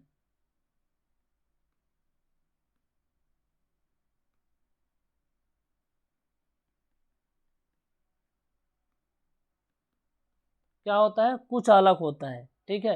अब एक वो तो इलेक्ट्रॉन त्यागता था, लेकिन इलेक्ट्रॉन ये ग्रहण करता है, ये क्या करता है भैया, इलेक्ट्रॉन ग्रहण करता है, इलेक्ट्रॉन क्या करता है, ग्रहण करता है, इलेक्ट्रॉन किसी से उधार लेता है ना। इसमें क्या होता है, शाइनिंग कम होती है, क्या होती है, शाइनिंग कम होती है।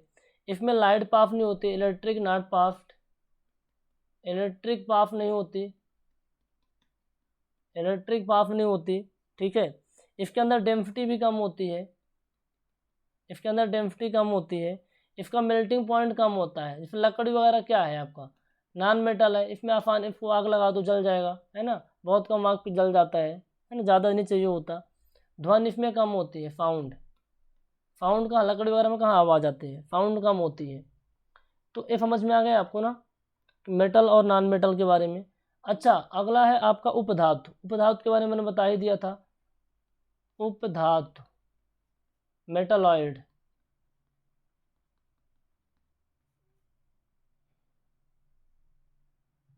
मेटलॉइड है ना, इसको क्या बोलते हैं, सेमी कंडक्टर भी बोलते हैं, क्या बोलते हैं, सेमी कंडक्टर, अर्धचालक।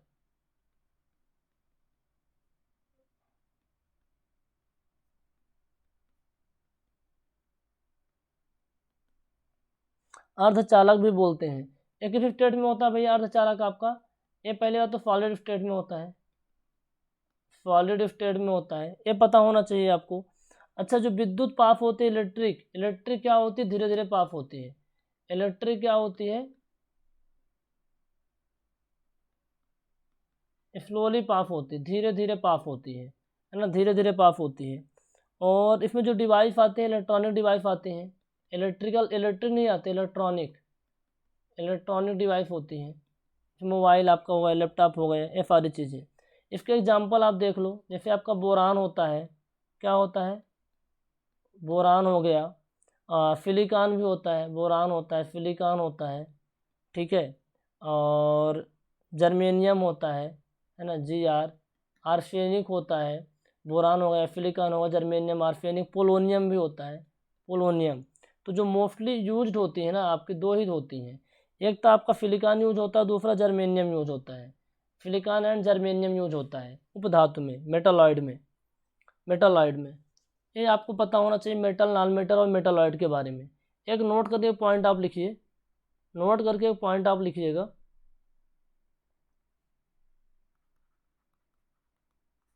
जो हमारी पृथ्वी है, पृथ्वी में सबसे ज़्यादा कौन से तत्व पाए जाते हैं भैया, सबसे ज़्यादा मात्रा में जो तत्व पाए जाते हैं, इसको ध्यान में रखिएगा। ये होता है ओफल फेंकना, ओफल फेंकना करके ट्रिक होती है,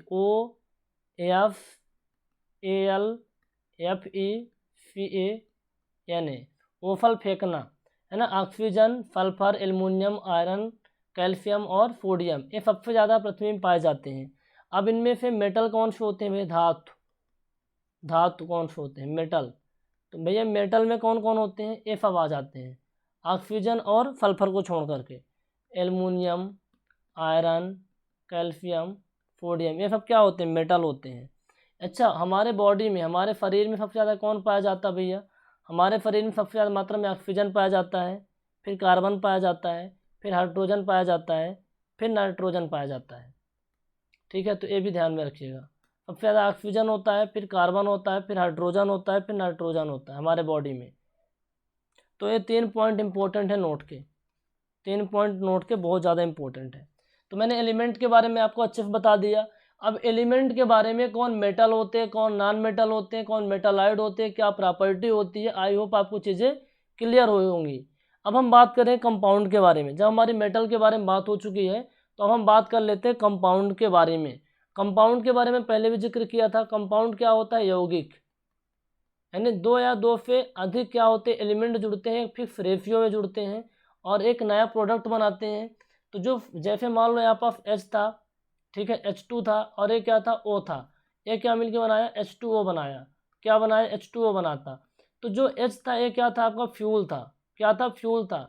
ऑक्सीजन किसके काम में आ रहे थे? जलाने के लिए काम में आ रहे थे, जलाने के लिए, हाइड्रोजन को जलाने के लिए।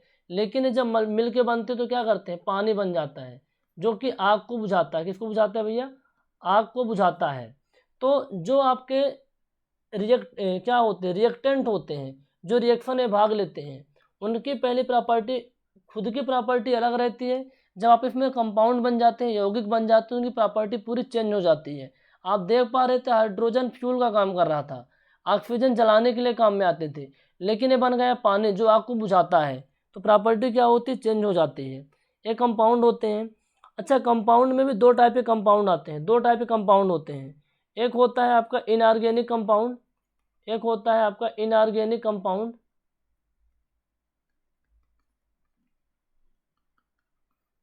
इनऑर्गेनिक कंपाउंड, इनऑर्गेनिक कंपाउंड को क्या बोलते हैं? अकार्बनिक यौगिक। क्या बोलते हैं भैया? अकार्बनिक।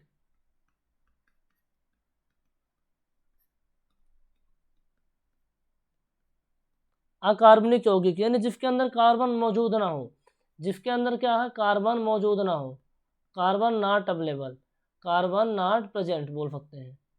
कार्बन जिसमें प्रेजेंट नहीं होगा उसे क्या बोलेंगे? इनऑर्गेनिक बोलेंगे।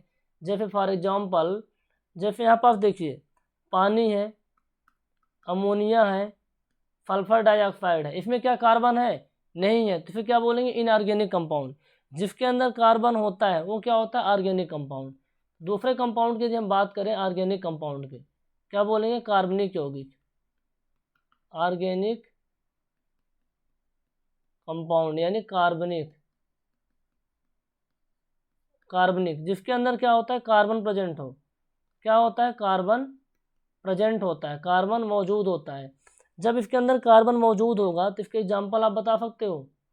इसके एग्जाम्पल बता दो यार, क्या क्या एग्जाम्पल होगा? जैसे मेथेन हो गया, कार्बन डाइऑक्साइड गैस हो गया, कैल्शियम कार्बोनेट होता है। ये सभी क्या है? कंपाउंड ही है ना, कंपाउंड है, यौगिक है। जिसका फार्मूला बनता है वो क्या होता है? कंपाउंड होता है। मैंने बताया था ना इसके पहले वाली क्लास में, जिसका फार्मूला बनता है वो कंपाउंड होता है, जिसका फार्मूला नहीं बनता वो क्या होता है? कंपाउंड नहीं होता, वो मिक्सचर होता है। तो इनऑर्गेनिक कंपाउंड में carbon not present, organic compound में कार्बन प्रेजेंट होता है, ऑर्गेनिक कंपाउंड में कार्बन प्रेजेंट होता है। अच्छा, इसके बाद हम बात कर लेते हैं मिक्सचर के बारे में थोड़ा सा। किसके बारे में? मिक्सचर के बारे में। इसमें क्या होता है? फार्मूला, कोई फार्मूला नहीं होता, नो फार्मूला, नो फार्मूला। जो आपके एलिमेंट होते हैं कोई फिक्स रेशियो में नहीं मिलते, रैंडम है ना, आर्बिट्री रेशियो में मिलते, कोई फिक्स रेशियो नहीं होता। दो टाइप का होता है, एक होता है आपका हेट्रोजीनियस, दूसरा होता है होमोजीनियस। एक आपका होता है होमोजीनियस, होमोजीनियस। होमोजीनियस क्या होता है? सामांग मिश्रण बोल सकते हैं, सामांग, है ना, सामांग मिश्रण। ठीक है, दूसरा होता है हेट्रोजीनियस। हेट्रोजीनियस क्या होता है? विषमांग मिश्रण,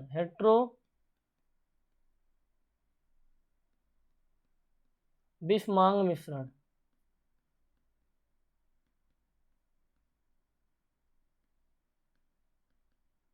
विषमांग मिश्रण। अच्छा, नाम से कुछ पता चल रहा है। समांग मिश्रण क्या होते हैं? जब हम दो एलिमेंट को मिलाते हैं, आपस में दो एलिमेंट को मिलाते हैं और वो एलिमेंट इस तरीके से मिल जाते हैं कि उनके पार्टिकल पता नहीं चलते कि कौन कौन से एलिमेंट मिले हुए हैं। जैसे आप पानी में नमक डाल दो, है ना, नमक में पानी डाल दो, साल्ट प्लस पानी, है ना, साल्ट प्लस पानी मान लो है, नमक प्लस पानी है, आप घोल दो, आप पता नहीं कर पाओगे कि कौन से साल्ट के पार्टिकल हैं, कौन पानी के पार्टिकल, आपको पता नहीं चलेगा। जैसे चीनी प्लस पानी डाल दो, चीनी प्लस पानी डाल दो, तो जो ये बनेगा ना, जो प्रोडक्ट आपका बनेगा, उसमें आपको पता नहीं चलेगा कि ये क्या, किसके किसके पार्टिकल इसमें मिले हुए हैं, पता चलेगा क्या? नहीं चलेगा। तो होमोजीनियस के अंदर जब आपस में क्या होते हैं, दो से ज़्यादा एलिमेंट मिलते हैं तो इस तरीके से मिल जाते हैं कि पता ही नहीं चल पाता कौन कौन से पार्टिकल मिले हैं। जबकि हेट्रोजीनियस में क्या होता है ना, साफ साफ आपको आंखों से दिख जाएगा। आप क्या करो, आप गेहूँ और चावल को मिलाओ, मान लो, आप मान लो गेहूँ प्लस चावल को मिलाते हैं, तो उस केस में क्या है, पता चल जाएगा ना, गेहूं के दाने चावल के दाने कितना भी अच्छा मिला लो। आप अरहर की दाल है, अरहर की दाल है और मसूर की दाल है, उन दोनों को आप मिला के देखो, कुछ भी कर लो, आपको पता ही चल जाएगा, पता चल जाएगा ना कि भैया किसके किसके दाल हैं। अलग अलग पार्ट का पता चल जाएंगे, मसूर के हैं, अरहर के हैं। लेकिन उसी दाल को आप पका दो, है ना, कुकर में आधे घंटे तक पका दो, तो पकने के बाद जब दाल बनेगी तो आपको पता नहीं चलेगा, है ना। तो पकने से पहले जो था वो क्या था, आपका हेट्रोजीनियस मिक्सचर था। पकने के बाद क्या बन गया, होमोजीनियस बन गए, पता ही नहीं चल पाएगा प्रॉपर तरीके से, एक जैसा स्वाद आपको लगेगा पूरे दाल में, चाहे ऊपर का ले लो चाहे नीचे का ले लो, वो क्या हो गया, होमोजीनियस मिक्सचर हो गया, होमोजीनियस मिक्सचर हो गया। तो यहाँ पे एक क्वेश्चन सब इंजीनियर में आया हुआ है, एक क्वेश्चन सब इंजीनियर में आया हुआ है, तो वो आपको पता होना चाहिए। अभी मैं करवाऊंगा, अगले क्लास में करवाऊंगा उन क्वेश्चन को। तो यहाँ पे एक क्वेश्चन आया हुआ था, क्या आया हुआ था, एक क्वेश्चन आया हुआ था। अच्छा, जब हम मिलाते हैं, ठीक है, जब मिलाते हैं, मान लो नमक प्लस पानी को मिला दिए तो क्या बना, वो जो बना उसे क्या बोलते हैं, उसे बोलते हैं सॉल्यूशन। क्या बोलते हैं भैया, सॉल्यूशन। सॉल्यूशन को क्या बोलते हैं, विलयन। क्या बोलते हैं, विलयन बोलते हैं। सॉल्यूशन को क्या बोलते हैं, विलयन बोलते हैं। हेडिंग बना लीजिएगा विलयन का, अच्छे से विलयन के बारे में थोड़ा सा स्टडी करेंगे। तो जब नमक डाल दिए, पानी डाल दिए, क्या बन गया, विलयन बन गया। अब नमक और पानी के केस में दो चीज़ें हैं, एक तो जो विलयन बना है वो आपका क्या है, लिक्विड है, एक तो आपका विलयन लिक्विड है। दूसरा क्या है, जो विलयन बना हुआ है नमक पानी का, जो लिक्विड है वो होमोजीनियस कि हेट्रोजीनियस है, होमोजीनियस है, होमोजीनियस। तो दो बात ध्यान में रखिएगा, सॉल्यूशन जो होता है लिक्विड होता है, द्रव्य होता है, क्या होता है भैया, द्रव्य होता है, और होमोजीनियस होता है। अब अच्छा, इसमें दो चीज़ें आती हैं, नमक है और एक पानी। एक तो आपने नमक यूज किया है, दूसरा आपने पानी यूज किया है। तो जो नमक होता है, नमक किस में घुलेगा, पानी में घुलेगा, तो जो घुलता है उसे बोलते हैं विलेय। क्या बोलते हैं, विलेय। जिसमें घुलता है उसे बोलते हैं विलायक। क्या बोलते हैं, विलायक बोलते हैं। जो घुला होता है, जो बर्बाद हो जाता है, वो आपका विलेय होता है, जिसके साथ बर्बाद हो जाता है विलायक होता है। पानी के साथ घुल जाएगा विलायक होगा, ठीक है, पानी के साथ घुल जाएगा विलायक होगा। अच्छा, विलेय को क्या बोलते हैं, फेल्यूबल। क्या बोलते हैं भैया, फेल्यूबल। और आपका जो विलायक होता है उसे बोलते हैं सॉल्वेंट, क्योंकि घोलता है अपने में, घोलता है अपने आप में। तो आपने नमक लिया, पानी लिया, घोल दिया, तो जो नमक था जो घुल रहा था उसे बोलते हैं फेल्यूबल, जिसके साथ घुला सॉल्वेंट, जब घुल के बना सॉल्यूशन। विलेय, विलायक और विलयन। आई होप आपको चीज़ें क्लियर हो गई होंगी, है ना, आपको चीज़ें क्लियर हो गई होंगी। ये आपका आपने मैं क्या बनाऊँ, कोई फालतू में डायग्राम बनाने की जरूरत नहीं है, यहाँ पास क्या होता है क्या नहीं होता आपको क्लियर हो गया, क्या विलेय होता है, क्या विलायक होता है, क्या विलयन होता है। अच्छा, अब इसमें भी विलयन कई टाइप के होते हैं, कई टाइप के विलयन होते हैं। तो आप लोग लिख लीजिए टाइप्स ऑफ सॉल्यूशन, हेडिंग बना के लिख लीजिए types of solution.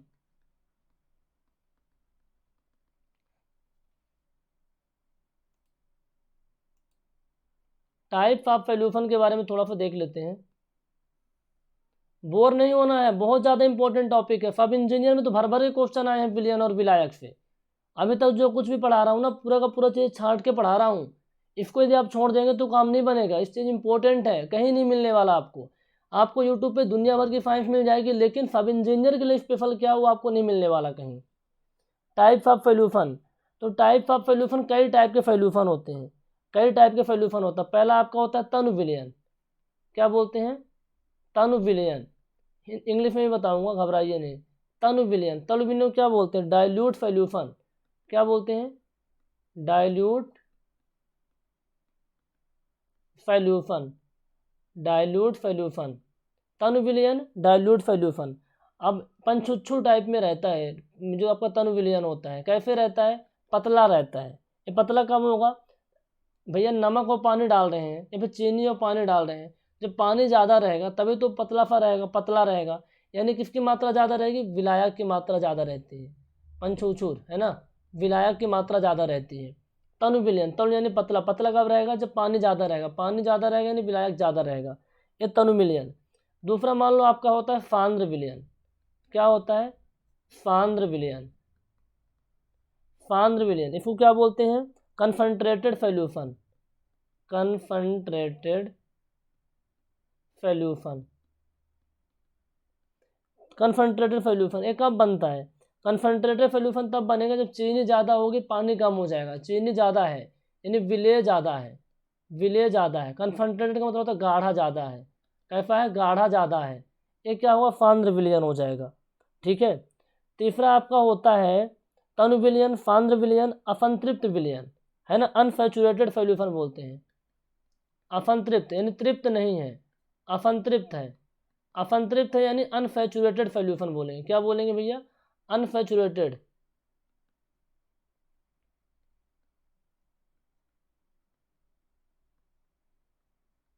Unsaturated solution, unsaturated solution यानी जो संतृप्त नहीं है, तृप्त नहीं है, मतलब इसके अंदर और घुल सकता है, जैसे आपने पानी में चीनी डाला तो चीनी और घुल सकती है ना, चीनी और घुल सकती है, यानी इसमें कुछ और घुल सकता है, आप लिख लीजिए और घुल सकता है इसके अंदर, और घुल सकता है, बाकी अभी एग्जांपल लेके बताऊंगा अभी, है ना, और घुल सकता है, अनसैचुरेटेड सॉल्यूशन। फिर एक टाइप का और हो जाएगा संतृप्त विलयन हो जाएगा, एक हो जाएगा संतृप्त विलयन। संतृप्त विलयन क्या होता है, जस्ट अ मिनट, एक्चुअली वो क्या रहा था, मेरा जो पेन टेबलेट था ना तिरछा रखा हुआ था, तो जो मैं लिख रहा हूँ पूरी लाइन तिरछी जा रही है, बट अब नहीं जाएगी, मैं इसको सीधा कर लिया हूँ, ठीक है, मैं अब इसको सीधा कर लिया हूँ।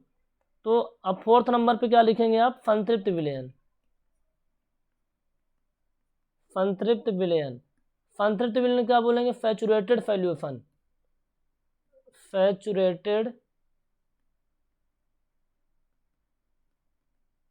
है ना, सैचुरेट हो चुका है, संतृप्त है, तृप्त है, अब इसमें घुलेगा नहीं, अब नहीं घुलेगा, अब इसके अंदर यदि आप विलेय डालेंगे, आप चीनी डालेंगे तो चीनी अब नहीं घुलने वाली, अब चीनी नहीं घुलने वाली यानी तृप्त है, अब क्या होगा, नहीं घुलेगा, इसके अंदर यदि आप एक्स्ट्रा डालते हैं तो ये घुलेगा नहीं। अगले टाइप का होता है आपका सैचुरेटेड, सुपर सैचुरेटेड, अति संतृप्त विलयन, अति संतृप्त विलयन, अति संतृप्त विलयन क्या होता है, super saturated, super saturated solution, super saturated यानी, सुपर सैचुरेटेड यानी मैं बताता हूँ अभी आपको, मैं बताता हूँ अभी आपको, तनु विलयन, सांद्र विलयन तो पता चल गया था, अभी जो तीन है आपके ना, अनसैचुरेटेड, सैचुरेटेड और सुपर सैचुरेटेड, इनको समझते हैं आप। जैसे ये आपका एक कटोरा था,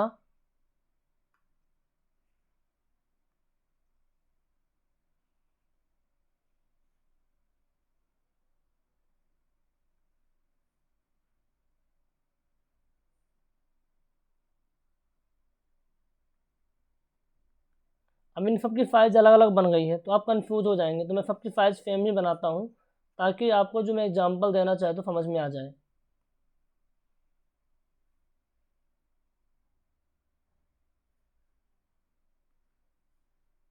ठीक है, ये तीन कटोरे हैं, फिर तीन ग्लास हैं, तीन ग्लास के अंदर पानी भरा हुआ है, क्या भरा हुआ है, पानी भरा हुआ है, इसमें ही पानी भरा है, इसमें ही पानी भरा है, इसमें ही पानी भरा हुआ है।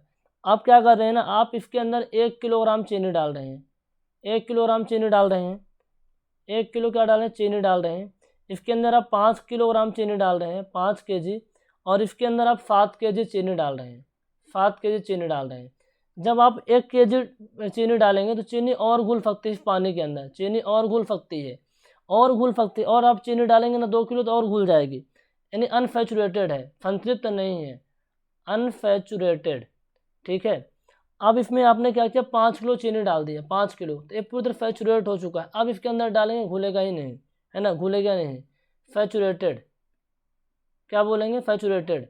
अब आप घुलेगा नहीं, फिर आपने क्या किया, घुल नहीं रहा था तो आपने नीचे से गर्म कर दिया, इसको गर्म कर दिया, हीट आपने प्रोवाइड कर दी, और हीट प्रोवाइड करके आप इसके अंदर आप क्या डाल रहे हैं, चीनी डाल रहे हैं। हीट प्रोवाइड करके आप विलेय की मात्रा ऐड कर रहे हैं, चीनी डाल रहे हैं, तो इसको बोलेंगे सुपर सैचुरेटेड। क्या बोलेंगे, सुपर सैचुरेटेड। गर्म कर करके उसको पिघला पिघला के उसको वो कर रहे हैं, सुपर सैचुरेटेड। तो सुपर सैचुरेटेड क्या होता है, सैचुरेटेड क्या होता है, अनसैचुरेटेड क्या होता है। आई होप आपको सारी चीज़ें क्लियर हो गई होंगी। 5 टाइप के मैंने बताया। डाइल्यूट सॉल्यूशन क्या होता है, विलायक की मात्रा ज़्यादा होने से। सांद्र सॉल्यूशन कब होगा, जब विलेय की मात्रा ज़्यादा होगी।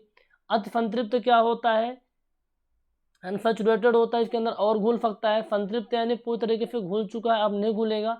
अति संतृप्त यानी हीट प्रोवाइड करके और आप थोड़ा सा घोल रहे हैं, विलेय और मात्रा में ऐड कर रहे हैं। तो ये आपको सॉल्यूशन के सारे टाइप पता चल गए, सॉल्यूशन के सारे टाइप पता चल गए। अच्छा, जब हम कोई दो चीज़ घोलते हैं, दो चीज़ को मिलाते हैं, तो क्या क्या मिलाते हैं, क्या सॉलिड ही सॉलिड मिलाते हैं, कि सॉलिड और लिक्विड मिलाते हैं, क्या क्या मिलाते हैं। तो मैं आपको एक टेबल बना के दिखा देता हूँ, जहाँ पे बहुत सारे क्वेश्चन आपके एग्जाम में आए हुए हैं। वो टेबल बहुत ज़्यादा इंपॉर्टेंट है, उसको देखिएगा।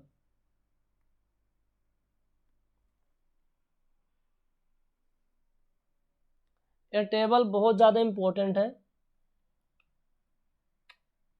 नोट करके लिखिए। पहला, इसमें कुछ मैं क्या करता हूँ, ऐसे ही लिख लीजिए, समझ में आ जाएगा, कोई दिक्कत नहीं।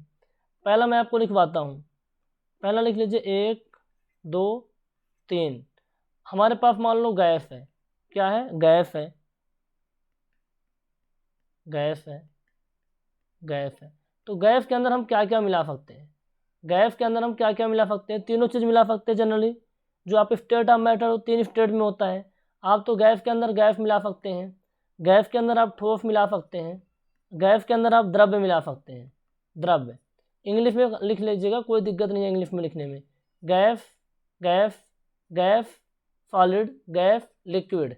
तो क्या बनेगा, गैस और गैस मिलेगी तो क्या बनेगा, एयर बनेगी, यानी वायु बनेगा, वायु बनेगा, है ना। गैस और गैस मिले तो क्या बनेगा, एयर मिलेगा, वायु बनेगा। गैस और ठोस बनेंगे तो क्या होगा, गैस और ठोस मिलेंगे तो क्या होगा, धूल, डस्ट, है ना। और क्या बनेगा, धुआं, धूल और धुआं, यही होगा।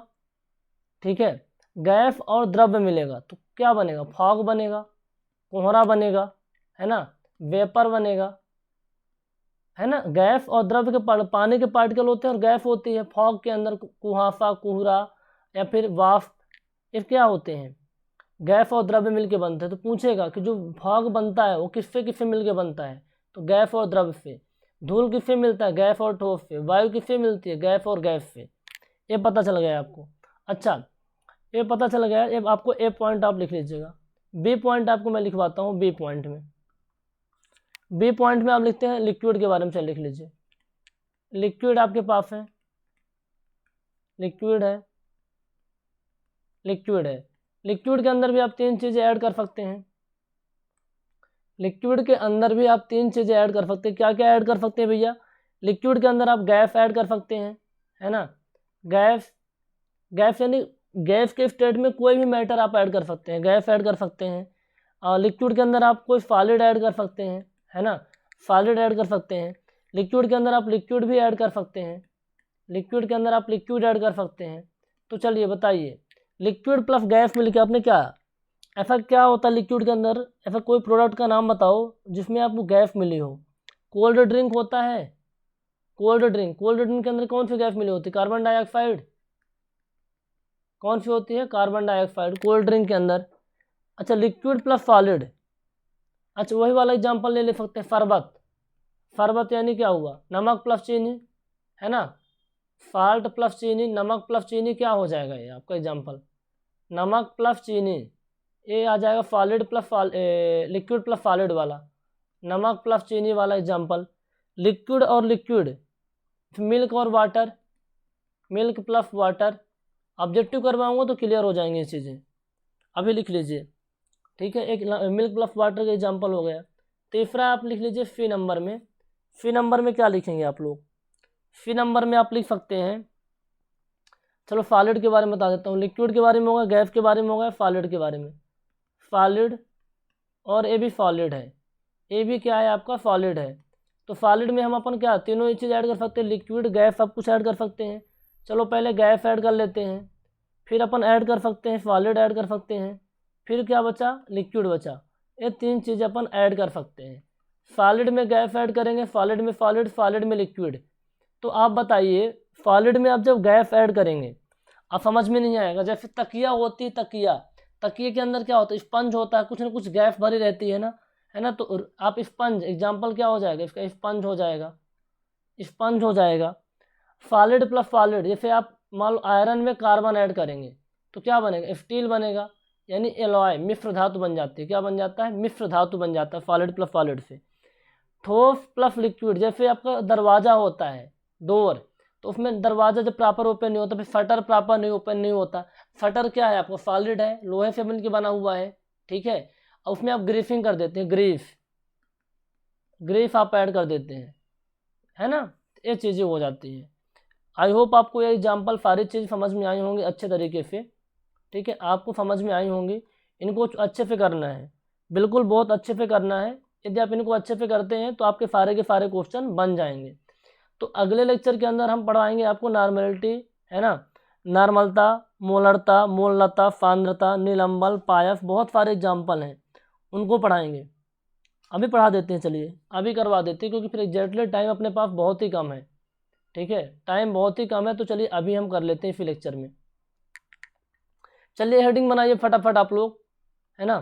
अब पहले मैं बोल देता हूँ, आप लोग लिख लीजिए। हम पढ़ेंगे नॉर्मलिटी के बारे में, मोल के बारे में पढ़ेंगे, मोलालिटी के बारे में पढ़ेंगे, मोलालिटी के बारे में पढ़ेंगे, कंसंट्रेशन के बारे में पढ़ेंगे।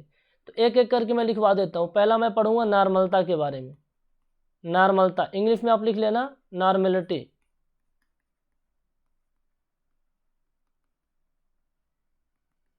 नॉर्मलिटी, नॉर्मलिटी क्या होती है भैया? नॉर्मलिटी क्या होती है? ग्राम तुल्यांक आयतन की मात्रा को, कंफ्यूज नहीं होना, ग्राम तुल्यांक आयतन की मात्रा को नॉर्मलता कहते हैं। नहीं समझ में आ रहा है? इस लैंग्वेज को लिखता हूँ फिर फार्मूला बनाता हूँ तो अच्छे से क्लियर हो जाएगा। ग्राम तुल्यांक आयतन की मात्रा को, आयतन की मात्रा को नॉर्मलता कहते हैं। इसको किससे रिप्रेजेंट करते हैं भैया? कैपिटल एन से। किससे रिप्रेजेंट करते हैं? कैपिटल एन से। तो नॉर्मलता क्या होती है? ग्राम तुल्यांक आयतन की मात्रा, यानी एन बराबर हम लिख सकते हैं ग्राम तुल्यांक आयतन की मात्रा। तो पहला आपका क्या होगा? मात्रा इंटू 1000 अपान ग्राम तुल्यांक, यानी तुल्यांकी भार, यानी तुल्यांकी भार इंटू आयतन।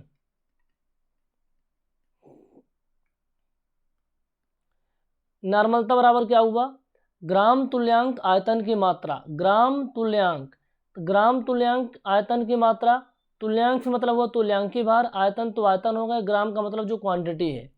ये चीज़ें क्लियर हो रही हैं क्या? अभी मैं एग्जाम्पल से समझाता हूँ, एक एग्जाम्पल लेके। और फार्मूला यही होता है, मात्रा इंटू 1000 अपान तुल्यांकी भार इंटू आयतन। अब बोलेंगे सर इंग्लिश में बता दो। इंग्लिश में यह है कि क्वांटिटी, तुल्यांकी भार को क्या बोलते हैं? इक्विवेलेंट वेट इनटू वॉल्यूम, है ना। क्वांटिटी, है ना, क्या बोलेंगे इसको? Quantity into 1000 upon equivalent weight,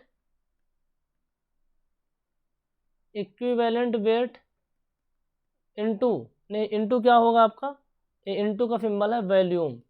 equivalent weight into volume हो जाएगा, इक्विवेलेंट वेट इनटू वॉल्यूम हो जाएगा।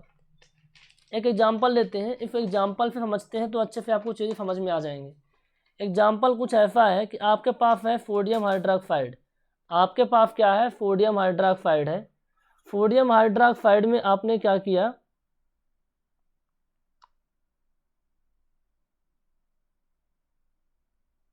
आपने, आपके पास 250 ml लिक्विड था, आपने सोडियम हाइड्रोक्साइड को 2 ग्राम मिला दिया है।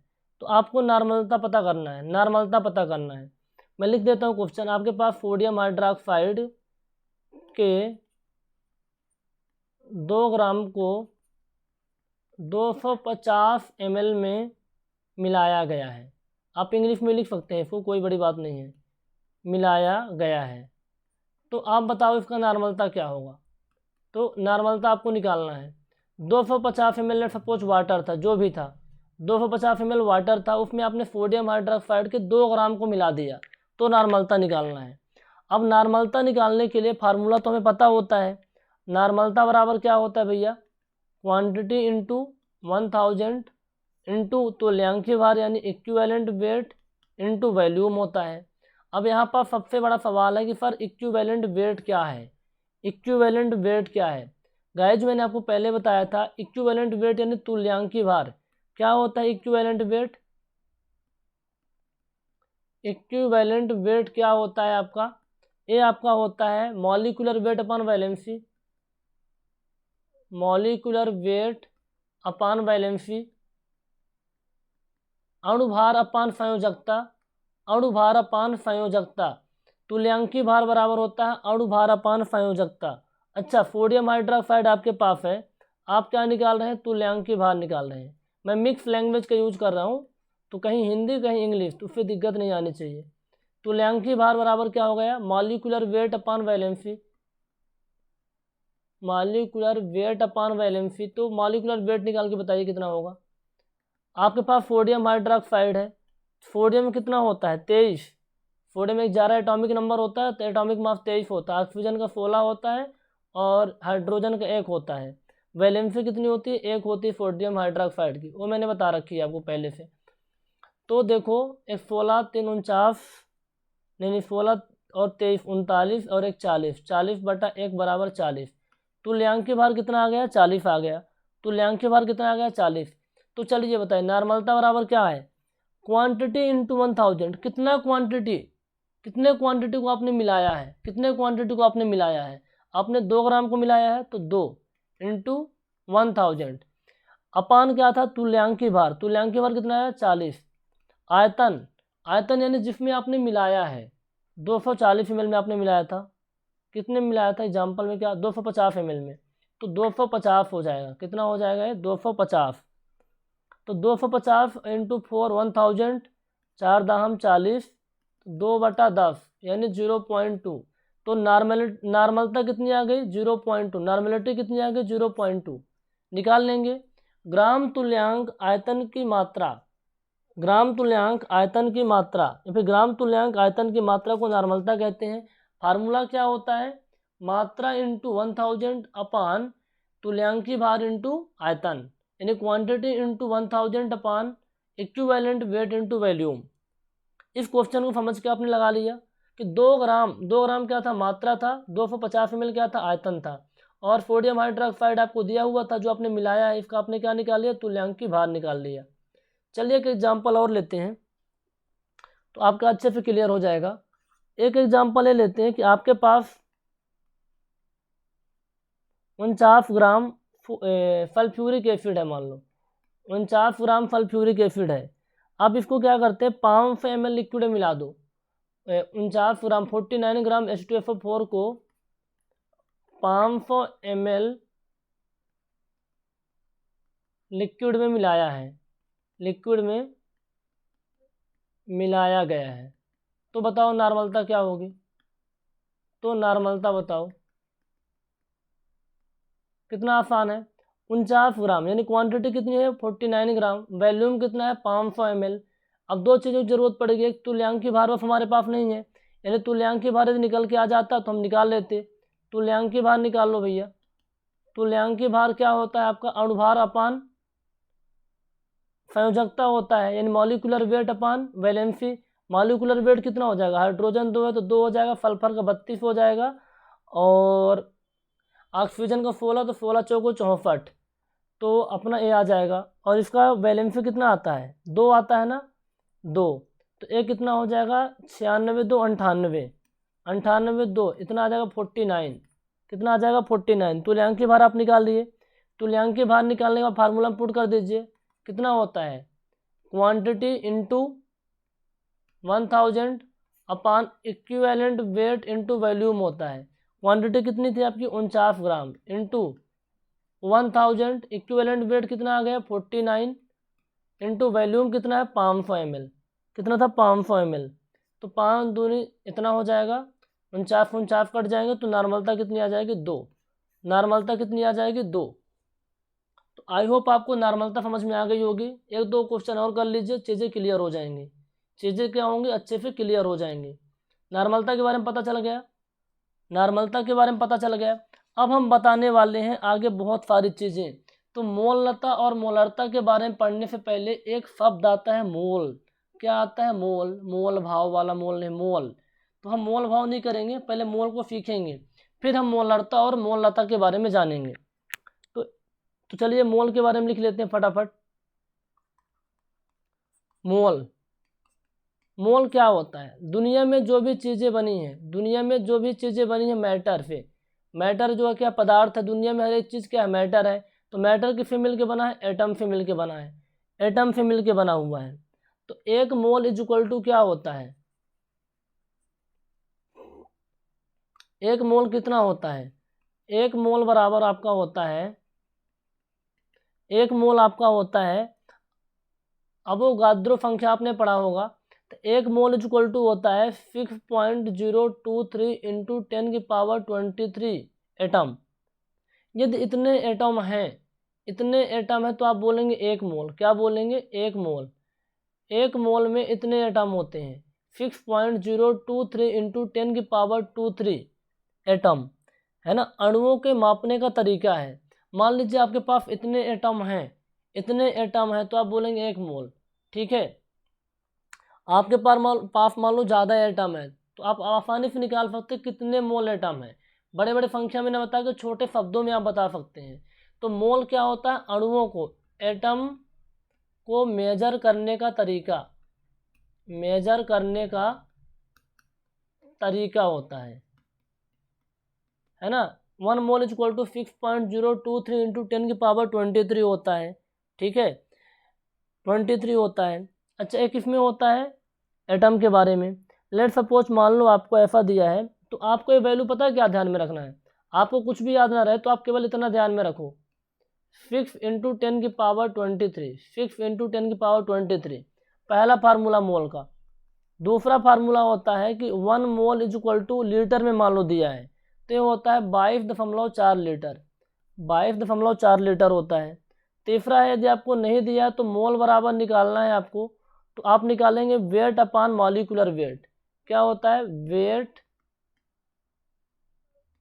अपान मॉलिक्यूलर वेट, मॉलिक्यूलर वेट यानी भार अपान अणुभार, भार अपान अणुभार। तो मोल बराबर होता है वेट अपान मॉलिक्यूलर वेट, भार अपान अणुभार होता है। तो तीनों फार्मूले ध्यान में रहेंगे तो आप अच्छे से क्वेश्चन कर पाएंगे, ठीक है। 1 mole is equal to 22.4 litre होता है लीटर में। एटम में कितना होता है 6 इंटू 10⁻23 और मोल बराबर होता है वेट अपान मॉलिक्यूलर वेट। चलिए एक एक क्वेश्चन इससे कर लीजिए फटाफट, एक एक क्वेश्चन कर लीजिए तो सब चीज़ें क्लियर हो जाएं। चलो बताओ, आपके पास एटम है 40 इंटू 10⁻23, आपके पास इतने एटम हैं तो आप बताओ कितने मोल होंगे, इसमें कितने मोल होंगे। आपको मोल निकालना है, आपके पास एटम की संख्या है, ये क्या है एटम की संख्या। आप बताओ कितने मोल होंगे इसमें, 42 इंटू 10⁻23। बताइए बताइए, फॉलो करके बताइए फटाफट। इसका एक ट्रिक ध्यान में रखिएगा, इसको आप क्या करिए ना, जब भी आपको इस तरीके से पूछे 10⁻23 में दिया हो यानी अवोगाद्रो संख्या में दिया हो इस फॉर्मेट में, तो आप 6 से डिवाइड कर सकते हैं, 6 से आप डिवाइड कर सकते हैं। 6 से कैसे डिवाइड करेंगे, इस फार्मूले के तहत। ऊपर वाला कितना होता है, हमें पता है बाबू कि एक मोल इज इक्वल टू होता है 6 इंटू 10⁻23, तो 42 मोल कितना हो जाएगा, 6 से अपन डिवाइड कर देंगे और 10⁻23 फिर 10⁻23 कट जाएगा तो कितने मोल आ जाएंगे, 7 मोल, है ना। 42/6 इज इक्वल टू कितने आ जाएंगे, 7 मोल आ जाएगा, 7 मोल। एक मोल इज इक्वल टू इतना होता है, ठीक है।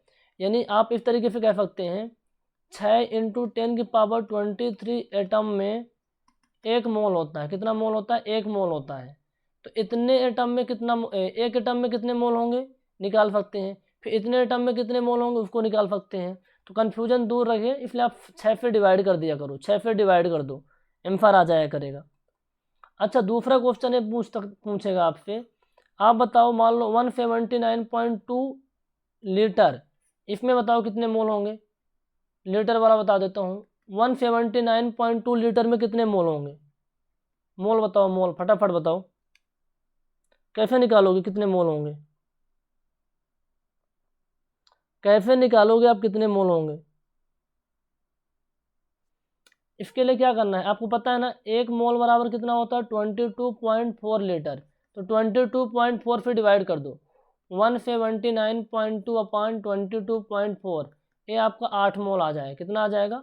8 मोल आ जाएगा, 8 मोल आ जाएगा। आसान है ना। तीसरा एग्जाम्पल मैं आपको बताता हूँ, जो फार्मूला वाला, कि आपके पास 20 ग्राम सोडियम हाइड्रोक्साइड है। आपके पास 20 ग्राम सोडियम हाइड्रोक्साइड में कितने मोल होंगे पूछ रहा है, कितने मोल होंगे बताओ फटाफट। 20 ग्राम सोडियम हाइड्रोक्साइड में कितने मोल होंगे। अच्छा, मोल बराबर क्या होता है भैया, फार्मूला पढ़ा ना आपने। मोल बराबर क्या होता है?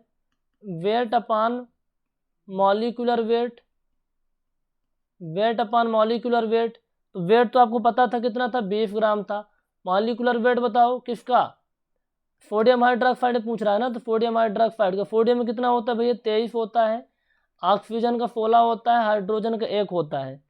तो 20/40 कितना आ जाएगा, 1/2, यानी 0.5 आ जाएगा, 0.5। लेकिन ऑप्शन 0.5 आपको दिया ही नहीं रहेगा, आपको लीटर में दे सकता है। 0.5 मोल लिखा हुआ है, 0.5 मोल। तो आपको लीटर में पूछेगा तो बता सकते हैं क्या, बता सकते हैं, क्योंकि 1 लीटर में कितना होता है, जस्ट अ मिनट। मान लो ऑप्शन लीटर में दिया तो क्या करेंगे, आपको पता है कि 1 मोल में कितने लीटर होते हैं, 22.4 लीटर। तो आधा मोल है आपके पास, तो आधा मोल में कितना हो जाएगा आपका 11.2 लीटर, 11.2 लीटर। एक क्वेश्चन किसी एग्जाम में आया था वाला, लीटर में दिया था, तो आप आसानी से कर सकते हैं कन्वर्ट करके। समझ में आ गई चीज़ मोल के बारे में। तीनों फार्मूले बहुत इंपॉर्टेंट है। 6 × 10⁻23 वाला, 22.4 लीटर, मोल बराबर वेट अपान मॉलिक्यूलर वेट, ये तीनों फार्मूले बहुत ज़्यादा इंपॉर्टेंट है। यदि आपको मोल समझ में आ गया ना, तो फिर कुछ भी नहीं है। मोलता और मोलरता बहुत आसान चीज़ें होती हैं।